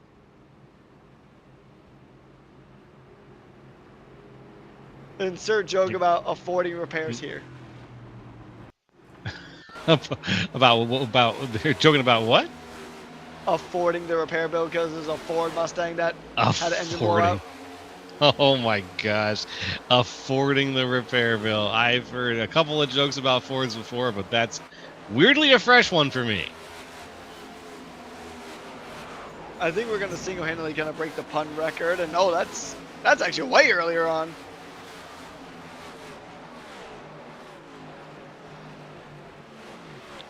Yikes. So that was a replay of the caution from earlier on, as we continue to try to find what happened. But here's an interesting one. Patrick Gitter now down to the P13. I think he made a fresh pit stop, so he'll be on a hard charge from here to the end. That's going to put Evan Say in the lead of this race with Joseph Causey right on the outside. We'll see who's going to be the better of the launchers here. We know Patrick Gitter has been really good on the restart, but what about these two up at the front? That's a good question. I think Evan Say has also had some pretty good restarts we've seen, but he often gets pulled back into the activity that's right behind him. So we'll see. We'll see what happens here with Evan Say. And as for let's see. As for Patrick Gitter, he's made some amazing passes early on to get the lead back, especially when he was starting on the second row. I wouldn't be surprised if we saw him within the first 2 laps back in the top 3. Oh, and here goes the pace car. Now that the pace car is off, we got Evan Say, Joseph Causey leading things down to the line. Let's see how far we can go here in the OE Builders Cup Series, Kansas 260.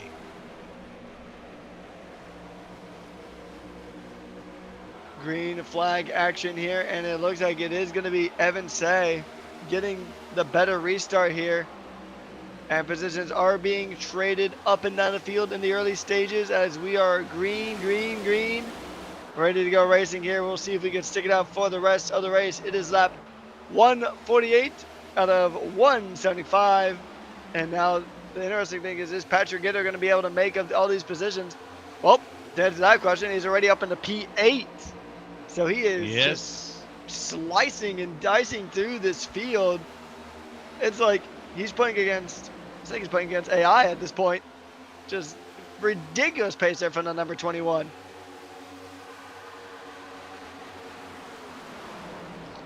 Very, very good pace. He's just trying to outdrive the machine as best he possibly can. He knows the car well. He knows the track well, clearly.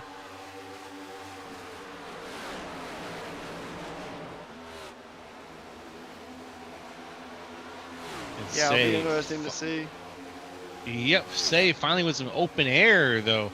He's able to make that work for him, and unlike earlier when he was dealing with Patrick Gitter being out in front, right now this is all him. I mean, Patrick Gitter has already made up about 9 positions since that restart, mind you. We started about lap 148 on 151. He's already up in the 4th from P13 on the restart. This man is not human. He is just on fire at this point. I mean, he's looking to make even more positions here. He's probably trying to jump back up into the top 3. He's going to hold on. He's got a very good slipstream here. The number 21 Chevrolet kind of lining up the pass here, trying to dive on the inside.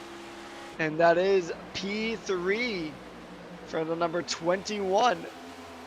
He's got 2 more cars ahead, but Evan Say is going to be a bit of a tricky one because, like we talked about just a few moments ago, Patrick Gitter was really good in that clean air. Evan Say has got clear at the moment, so he doesn't have any kind of aero wash that he has to really deal with here.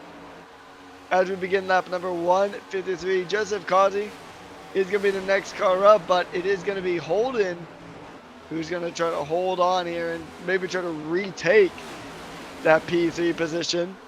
Few battles coming here right in the midfield. Everybody's just trying to jockey for these positions. The number 92 trying to stay low, trying to play defensive here. As Derek Heitman tries everything he can here to get past Jordan Slater. As it is lap 154 now. And man, a little bit of some bodywork flying off there from the number 11. Uh-oh. Yeah,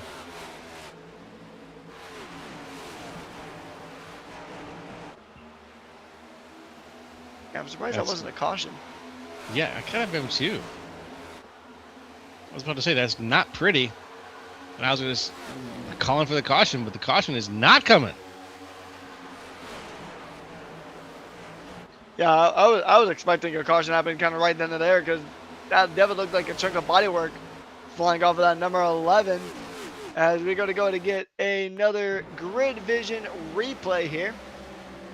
And it's PB Henry also kind of right there. Oh, just went a bit high and then a bit of a spill there. PB Henry has just not had any kind of luck with these incidents, has he, Joe? No, he really hasn't. Just trying to get him to seal the deal. I want the PB Henry, stamp on it. I want to see him succeed. Every time I watch him race, I want to see success. But it just feels like it's so tough for PB Henry to get lucky enough to make that happen. Sometimes he's a damn good racer. And it's just a matter of luck sometimes. And for a lot of these guys that we see out there racing who do really, really good job racing, Gallimore, the cars, those guys really put in a lot of time. Jose Medina especially. It's just a matter of luck. Oh, there's another caution. So we'll see what was the cause of this one here. We just really have not been able to get this long run going, have we? And that is the number 23. So we'll see what happened here. Okay. Side by side coming through here. And we just tapped a wall and then just, how did that number 22 just kind of deflect that like nothing happened? Like that is the definition of that must have been the wind. Yeah. Did a fly land on me? There. I think a fly landed on me. Just a tiny little bump. And sent him spinning. But he's back on it. None the wiser. I mean, I guess all the wiser. And we're going to try it again here, folks. Lap 158 out of 175. Less than 20 to go. Now, we got to really keep an eye on Patrick Gitter. I know we've said his name ad nauseum today, but I mean, he has just been super good on the restarts. And like we saw in the last restart, it took him almost no time to really climb up to the reaches of the top three. And now he's pretty much right behind everybody. As Joseph Causey's actually into the pit. So now it is going to be him and Evan Say once again. This time the roles are flipped. Evan Say is the driver in the front. Patrick Gitter will be the chaser. The hunter has become the hunted here as we get ready for another restart here in the next couple of laps. Drivers are forming up behind the pace car. And my bold prediction is that this will be the last caution and will be green from here to that checker flag. I like the way you think. I like the way you think, good sir. That's what I want to see, too. I want to see us go all the green all the way. Take us to that checkered flag, boys. Just go ahead and lock it in. And we've got some time here, so let's take a quick look. Now we've got some people around who we can have a quick chat with. I see Evan Say is there. Let's talk to Derek Heitman, actually, of Fortis Motorsports. We'll get a word in with him. Ready? And Patrick, I'm going to let you do a little interview with Derek Heitman, okay? All right, sounds good. Bring him on in. Here we go. Hey, Derek, can you hear us up here in the booth okay? I hear you. Loud and clear. All right. Cool. I'm going to pass you over to Pat. You're a little, hold on. Let me see if I can turn you up. You are quiet, good sir. Who's trying to talk to me? Well, that'll be me this time around. Yep. I'll turn you all up. Hold on. All right, we are goofy, fellas. All right, so Derek, it has been a very up and down race for a lot of the field. You're currently going to be P4 in the restart. Do you think you'll be able to make up some positions in the early runnings? Ah, gosh, I hope so. I mean, this is just, I wish the race would have been cleaner and we could have got some green flag pit stops. And I don't know. I just feel like I really played tire safe the whole time and I was able to like maintain pace with Evan and Pat. I mean, this is Evan and Pat's race in my opinion, unless some goofy stuff happens. So, if anything, I'm hoping for a P3, but we'll just have to see what happens here. Yeah, you got about a good 15 laps to go. How right. confident are you on your restart? Not confident at all because I'm on the outside, and the outside is terrible. All right, right, well, well, we're we'll gonna- see how you How's go, that and sound? best of luck. Thanks, guys. All right, that was Derek Heitman there from the Fortis Motorsports team. And we are green, green, green for this restart. Patrick, let's see if we can get things going and we can get that all green all the way. Well, as we just talked to Derek Heitman a bit earlier, he wasn't too confident on the restart. He got that position in the top 3 for a little bit, but now he's dropping down a bit. Oh, we see Evan Say going a bit wide, and through goes Getter up into P1 already. It only took a handful of corners, but he did get that move. Derek Heitman did drop down to P5, but he's still right there in the mix. Look like he had almost a bit of a wall tap there, but he's going to hold on. He's actually going to try to regain some of those positions that he lost, and he's getting sandwiched. Oh, that almost ended up bad. Save it, looks save like it, still save might it. end up bad. But, they've lost so many positions from that. But kudos to them for keeping it facing in the right direction. Amazing, amazing. I thought for sure that was the next yellow after all we'd said, but these guys kept it straight. And just, yeah, a few positions lost there for, I think Chris Vincent lost a few positions there. But you know what? They're still driving. Everybody's still driving, and Patrick Gitter is out in front, a man alone. Right behind him, it's Kyle Holden, who we haven't talked about too much tonight. Kyle Holden is out there sitting pretty in second place.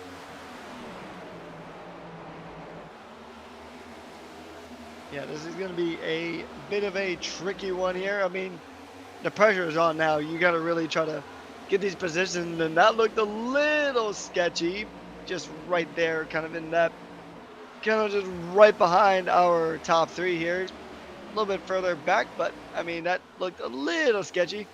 Everybody else trying to fight for their position, trying to secure their spots in the top 10, and just trying to get every position that they can here. It's soon to be 10 to go here at the Kansas 260.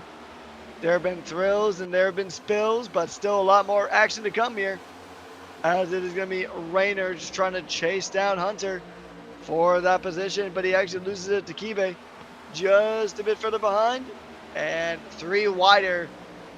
Where have we seen that one before, Joe? That one has ended in disaster quite a bit. Oh, 2 stacks of 3 wide.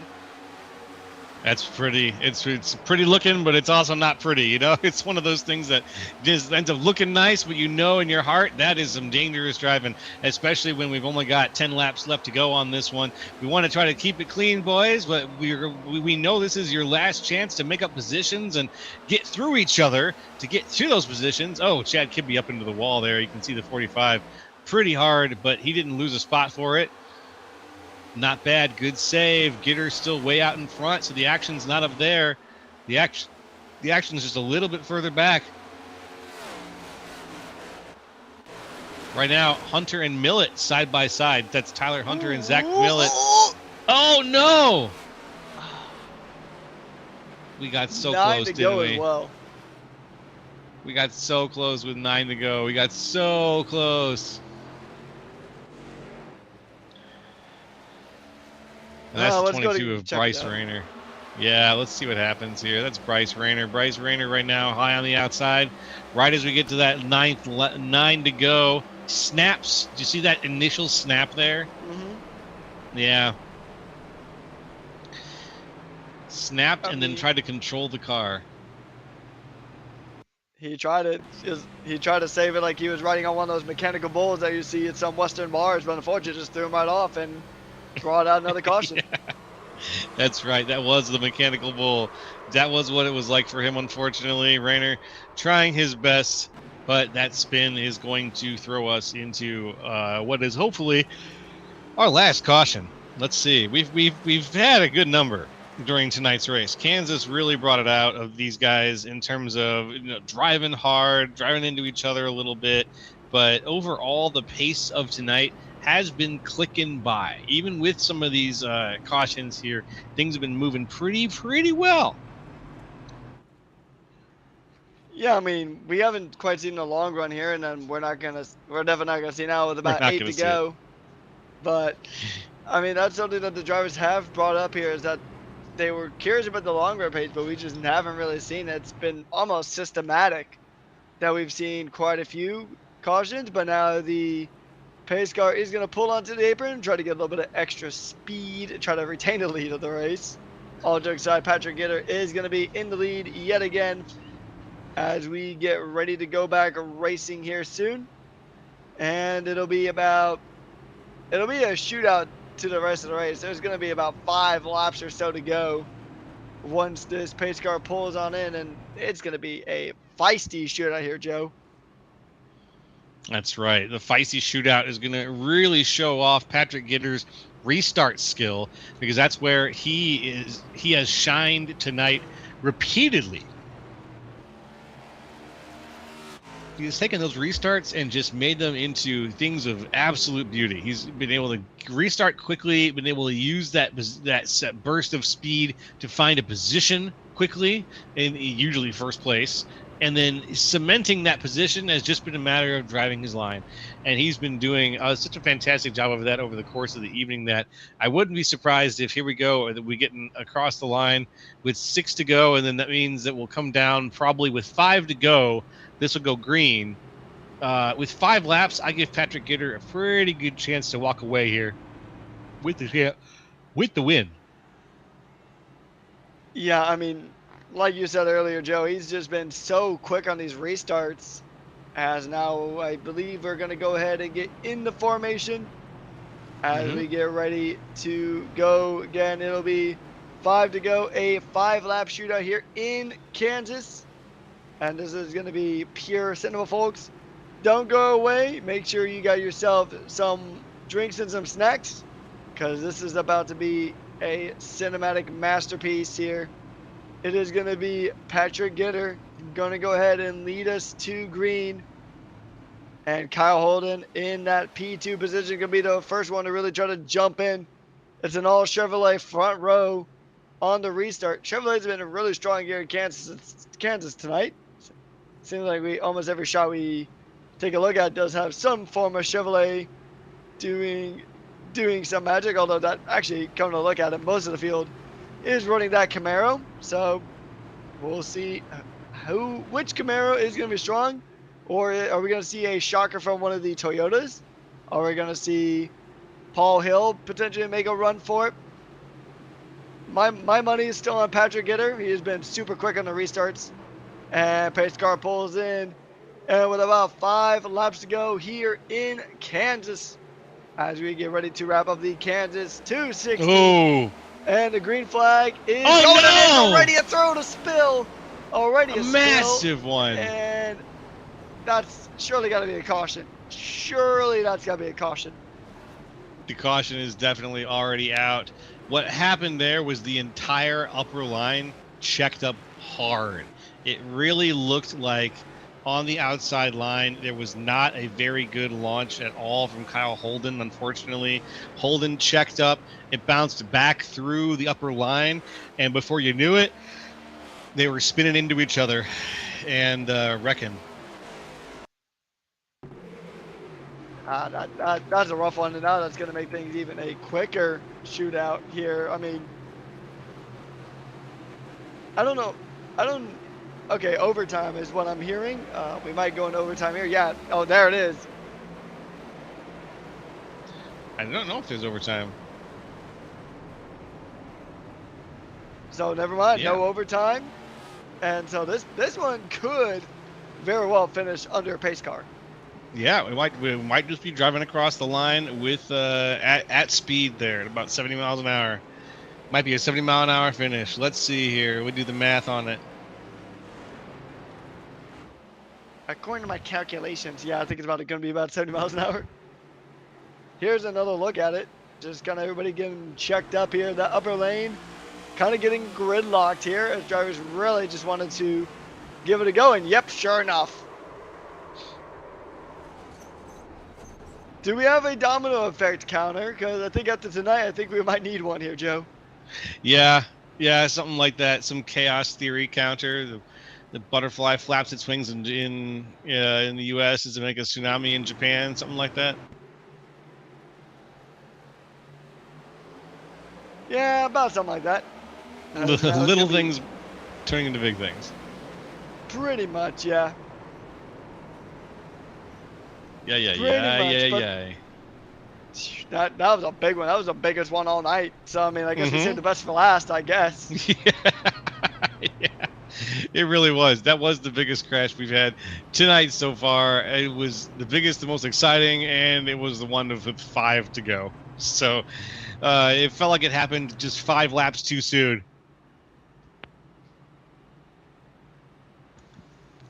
Yeah, actually, yeah. I mean, if we don't finish on the pace car, it might just be like a 1 or 2 lap shootout, which could be really exciting here. So, if this is the one time on the night that Patrick Gitter does not get a good restart, then his whole race, the entire dominant streak he's had this race, just kind of folds to an end. Yeah. Okay. Lights are out. 1 lap shootout coming up right here on the OB Builders Cup Series. The Kansas 260 is about to heat up here, folks, for that last little bit. We're going to keep it in the oven, and we're going to see how these guys can finish up this caution-filled end of this race. It's going to be very chaotic here. I mean, this is going to be the biggest, like, textbook definition of go big or go home. So, I mean, there's a good chance that somebody who has not even led the race, like that number 5, like that number 97, they can jump up into the lead and win this race with 1 to go. That's true. That's true. But we've seen Gitters had the launches all night. What's going to change here? Is he gonna have any issues? Probably not. But you know what? Fingers crossed. Let's see. Everyone is going to be racing like bats out of hell for this last lap here. No green-white checkers, no extensions here. Just 1 solid lap for it all, folks. We've done 174 laps, about to make it 175. Here comes the BK Designs restart zone, and here we go. Patrick Gitter with a decent launch, some people down to the apron, and we are green for the final time on the Kansas 260. It's going to be a good run here. We're already seeing some battles here, everybody just trying to find these final positions. Kyle Holden is trying to hold on here, but DeCiani here is going to try to make this position stick, but it's going to be Patrick Gitter who's going to have that beautiful restart once again. He has been on the ball on the restarts, and it'll happen one more time. He comes across the line. It's going to be a last lap dash, trying to use the apron, and that is going to be Patrick Gitter getting the win here. Patrick Gitter wins the Kansas 260, and what a dominant drive it was from that number 21. Beautiful finish there. Beautiful finish. And I think Matt DeCiani came across the line second. Kyle Holden third. And that's a Fortis Motorsports 1-2 punch for the finish here. Excellent stuff there. I know that team is happy about it, because getting a win is one thing for a team. You know, obviously you want to fight for these wins, but getting the 1-2 is all the sweeter. Yes, sir. Yes, it is. It just There he so much goes, sweeter. Patrick Gitter. Yeah, we're going to get a chance to talk to Patrick Gitter and a few other people here in just a little bit. But first, let's grade this burnout. Let's see how he's doing. Very nice. From one Patrick to another, this is a certified Patrick approved burnout. Oh, they're going to do it together now. Hey, the double Fortis Motorsports burnout.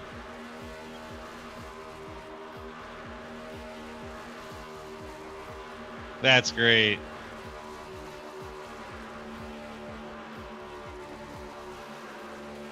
Wow, okay. This gets a pretty good grade. The double burnout, I can't see anything. Gets a good grade. Unofficial race results here, folks. First of all, we'll call this Patrick Super Duper Fast Guy of the Race Award, since Sheldon's out tonight. Patrick Gitter is the fastest driver around tonight with a 29.517, and that's appropriate because the winner of the race was Patrick Gitter first place. Matt DeCiani in second. Kyle Holden in third. Paul Hill in fourth. Chris Vincent in fifth. Tim Wortman Jr. in sixth. Joseph Causey in seventh. Austin Edstrom in eighth. Randy Mullins in ninth. And Chad Kibbe in 10th. Take it away, Patrick. All right, then just taking out the next 10 in the field, starting in P11, it is Chris Davis. And then it is Brian Johnson, Evan Say, who had a really good start to the race, but unfortunately just fell apart after some incidents. Daniel Wiles and John Minder round out the top 15. And then your next batch of drivers is Bryce Rayner, Shane Clore, Zach Millett, Greg Carr, and Lowe Christian rounding out our top 20. Moving right along, Josh Schaffner in 21st, Chad Sanner in 22nd, PB Henry in 23rd, Brandon Pasalacqua in 24th, Justin Levine 25th, Tyler Hunter, in 26th, Keith Long in 27th, Derek Heitman after a great drive also in 28th, Nicholas Isaacs in 29th, and Jordan Slater in 30th. And then to round out the rest of our field is going to be Paul Gallimore, Alexander Carr, Jose Medina, Russell Black, Adam Benefield, Chris Hudson, Rich Kleinman, and Joshua Hyatt, rounding out our 38 car field here on the evening. Whew, yeah, we got a good amount of cars here tonight, folks. It was a beautiful turnout. Thanks again to everybody who came out to race. Thanks again to everybody who came out to watch. And now let's get some words in with the drivers that went around this race, and we will get a chance to talk to them and see, how things went from their point of view. Starting with Mr. Kyle Holden. And then I'll talk to Mr. Kyle Holden. I'll pass things over to you to talk to Matt DeCiani, and then I'll talk to Patrick Gitter. Sounds good. All right. Hey, Kyle Holden, can you hear us okay? Hey, what's going on? I'm doing pretty good, man. You had a heck of a race here. You led you didn't lead any laps of this race, but your name came up toward the end of the race as you sort of maneuvered into position for that third place finish here. Now, you're not a member of Team Fortis. Which team do you race for again? Stealth. Stealth. Okay. So you and the other Stealth guys, how do you think you guys did as a team overall tonight, considering that you were the one sort of holding down the team on the podium? As a team overall, we kind of did okay. We got some people all over the place. Some of us didn't finish. Some of us in the middle of the pack, and then some of us up front here. But I think overall we did good in communication. And try to communicate with each other. But overall, the performance wasn't there with the team. Yeah, was Charlotte? Charlotte. Was Kansas something that you guys were well prepared for going in, or is it more of kind of a winging it situation? Honestly, no, I haven't put any laps in all week. I just happened to switch setup shops, and we had a ripper. They had a ripper this week, and I made one adjustment early in the race, and I was like, oh, that feels pretty good. And I took it out just to see if what I did was good, and it was really good. So we put it back in, and that's ultimately what put us up into third place. Otherwise, I don't think we would have been up there at all. We were pretty slow in the dirty air. Very good, my man. Well, yeah, whatever adjustment you made, whatever you were feeding it, the adjustment was definitely a good one, and it looks like it paid off for you guys big time. Now, looking ahead a little bit, you guys, we just did Kansas. Talladega's coming up. Are you pumped about that? Yeah, it's always a fun time racing at the super speedways, but it's always a hit or miss of where you're going to finish. So just try to keep it clean and try to put yourself in the right spots at those places. But you never know what's going to happen. Yeah, you got it, my friend. Anyone you want to shout out to or thank for your third place finish here? Oh yeah, just huge shout out to Simrat Market for being on the car. Just head over there if you're looking for any templates or whatnot to get your paint needs for the sim race and all that. So yeah, head over there. Other than that, huge thanks to the guys who put on this league, and huge thanks to you guys in the booth. All right, and thank you, Mr. Kyle Holden, for your drive tonight. We look forward to hopefully talking to you again in the near future, but take care and have a good rest of your evening, okay? Appreciate it. All right, that was Kyle Holden, everybody, and now I'm going to bring up Matt DeCiani, and he's going to talk to our friend Patrick Coleman. So take it away, Patrick. Hey, Matt, it was a very good race from you here tonight. You fought pretty much tooth and nail through a majority of that race, and you came away with a P2 in the end. How do you feel about the podium? Yeah, we had a really, really good car tonight. I screwed myself in Q. I probably would have had a really good starting spot, but I hit the wall out of 4, so didn't get a Q start. Q spot. I mean, felt like I drove up through there, then I made a terrible adjustment. I took full fuel and I made a short fuel adjustment, so I was dying loose. But just stuck with it and kind of got a little lucky there. But yeah, I mean, it was a good race. Yeah, you had some really solid pace there, kind of just making your way through the field, kind of also being in the right place at the right time at a very caution-heavy race. Taking a look ahead, next week it is Talladega. You feeling confident that you'll be able to pull out another good result there? I mean, yeah, the potential's there, but I mean, it's Dega. Anything can happen, right? So just gotta try to do what we can as teammates here to control the race and stay out front, or get out of the pack if we need to. It's just kind of being smart and having a shot at the end at Dega. But yeah, should be pretty good. But yeah, just we'll see what happens. All right, last question I have for you, Matt. Before we go ahead and let you go, is there anybody you would like to give a special thanks or shout out to here tonight? Yeah, thanks for you guys for calling the race. Randy, Brandon, Josh, the Paradigm guys for putting this league on. Obviously, congrats to my teammate. Pat did one hell of a job tonight. He really showed what car we built this week, so I'm glad it was able to be put on display tonight. So we were good here last year. We pretty much replicated again, but great to see him get a win finally. All right, well, congratulations on that podium, and we'll see you next week in Talladega, Matt. Yep, take care. All right, folks, I'm going to take the microphone back over, and we will talk now with Patrick Gitter, who is your race winner tonight. Hey, Patrick, can you hear us okay? Yes, sir, I got you. All right, well, you had 157 laps led tonight. Wow. And we were just talking to Matt DeCiani. He said that you guys really fed the car something special this week, and you were the one who got lucky and had just the best drive out of everybody. What do you think attributed most to your dominance tonight? Well, I mean, first off, I think in the Fortis camp we got Cliff Daniels working on the car pretty much every week. Matt's a fantastic builder, and I feel like I know enough to be dangerous, but he's just a really, really good next-gen builder, and I kind of know what to do with testing to kind of give him some feedback to the point where we can really get the cars trimmed out like we had tonight. But a lot of it's just teamwork, man. I mean, Matt does a great job building these cars that we run at the mile and a half. We had great cars last year, and despite the updates we've seen over the past year, we still kind of got it where we needed it tonight. But great race. I mean, I'm just proud of being able to hang up there up front and bring home a win. I didn't know if it was going to become a lottery there or what at the end with tires and cautions, but just battled it out and made it work. Yes, you did. You battled it out, made it work, and the Fortis team came out on top today with two of you guys on the podium overall here. And it sounds like you're pretty confident going into Talladega too. So honestly, the super speedway can be such an unpredictable thing.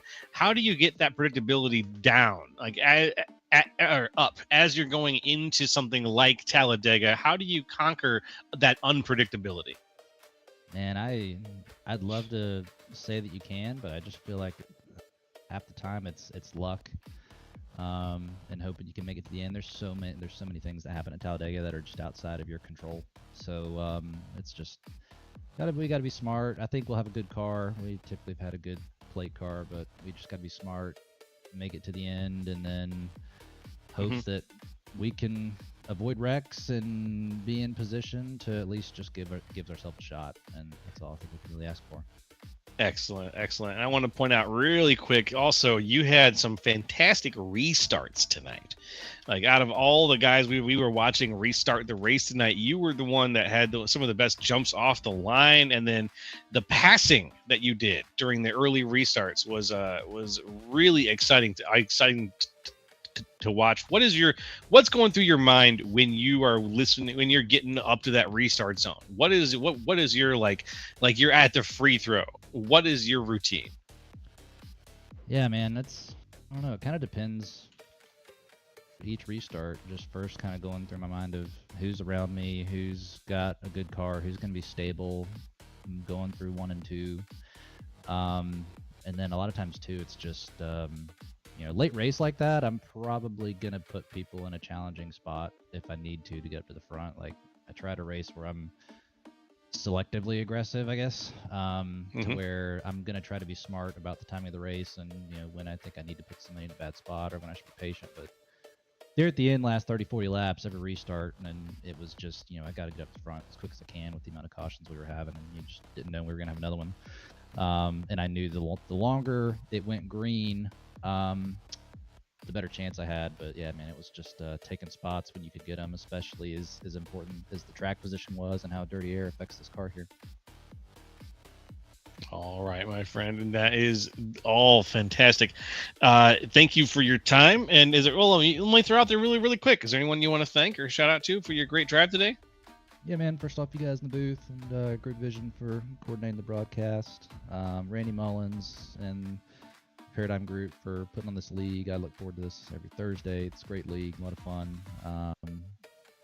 Shout out to Matt again, P2. He built just a lights out car, and it made it a heck of a lot of fun to run the race. So shout out to him again. Shout out to his P2. Kyle Holton on the P3. He had a great race, and other cars had other great cars in the field. Adam had a good car. Evan Say had a good car. So a lot of other guys that brought a lot of speed. But appreciate you guys again up in the booth for doing what you do. All right. Well, thank you for doing what you do, my friend. And we look forward to watching you race at Talladega next week. All right. Yes, sir. Appreciate it, guys. All right. Take care, Patrick. And not Patrick. Yes. Take care, Patrick. We have two Patricks in the booth right now. Take care, Patrick. And have a great rest of your week. Okay. Yes, sir. Appreciate it. All righty. That was Patrick Kidder, the race winner here from Kansas Speedway. And now I'm going to pass it over to the other Patrick to get his final thoughts on tonight's race. How'd you enjoy that one, Patrick? Coleman? It was a really fun race to watch. It was an interesting experience. It was first time actually for me commentating, well, here at Grid Vision first off. So thank you to everybody at Grid Vision for the opportunity to jump in here on a beautiful Thursday night. But, I mean, it was a really fun race. We saw some really excellent battles. I mean, I still probably that battle with Patrick Kidder just cutting his way from P13 to P4 in the span of about like 2 or 3 laps is probably one of the best things I've ever seen on an oval, period. So it was a good time tonight, and I think you guys should definitely tune in next week for Talladega. Love it. Hey, it was great having you up here in the booth, man. You did a fantastic job, and it was, we'll give Sheldon. You gave Sheldon a run for his money, so I'll have to give. I'm gonna give him the scare. Gonna put the scare into him a little bit when I talk to him about how much fun we had up here, and it was fun. We had a lot of yellows during this race, but it was a good race. It's one of those weird situations where you can have a lot of yellows, and you can call it a good race too. Now we wanted that long green. Never quite got it. These guys are chomping at the bit for it. I'm not sure we're going to get it at Talladega, but folks, that's where we're headed. We are going to Talladega Super Speedway next Thursday, April 23rd. So please remember to tune in for that. We'd love to have you for 120 laps around Talladega. Oh, man, what a race tonight, though. In the meantime, folks, we're going to get things wrapped up here from Kansas Speedway. And from the entire Grid Vision team, we want to thank you for watching and for participating in the chat. And for more information on getting your league broadcast or supported by gridvision.live, contact us on Facebook, Discord, or info@gridvision.live. Big special thank you goes out to Andrew Cardinal IV of Whiplash SimCams for providing the beautiful cameras used on all of Grid Vision's broadcasts. And congratulations again to Patrick Kidder on winning tonight's race from Kansas Speedway. This has been Joe LaCastro, Patrick Coleman, and Austin Derbyshire. And hey, we'll see you next time on the grid.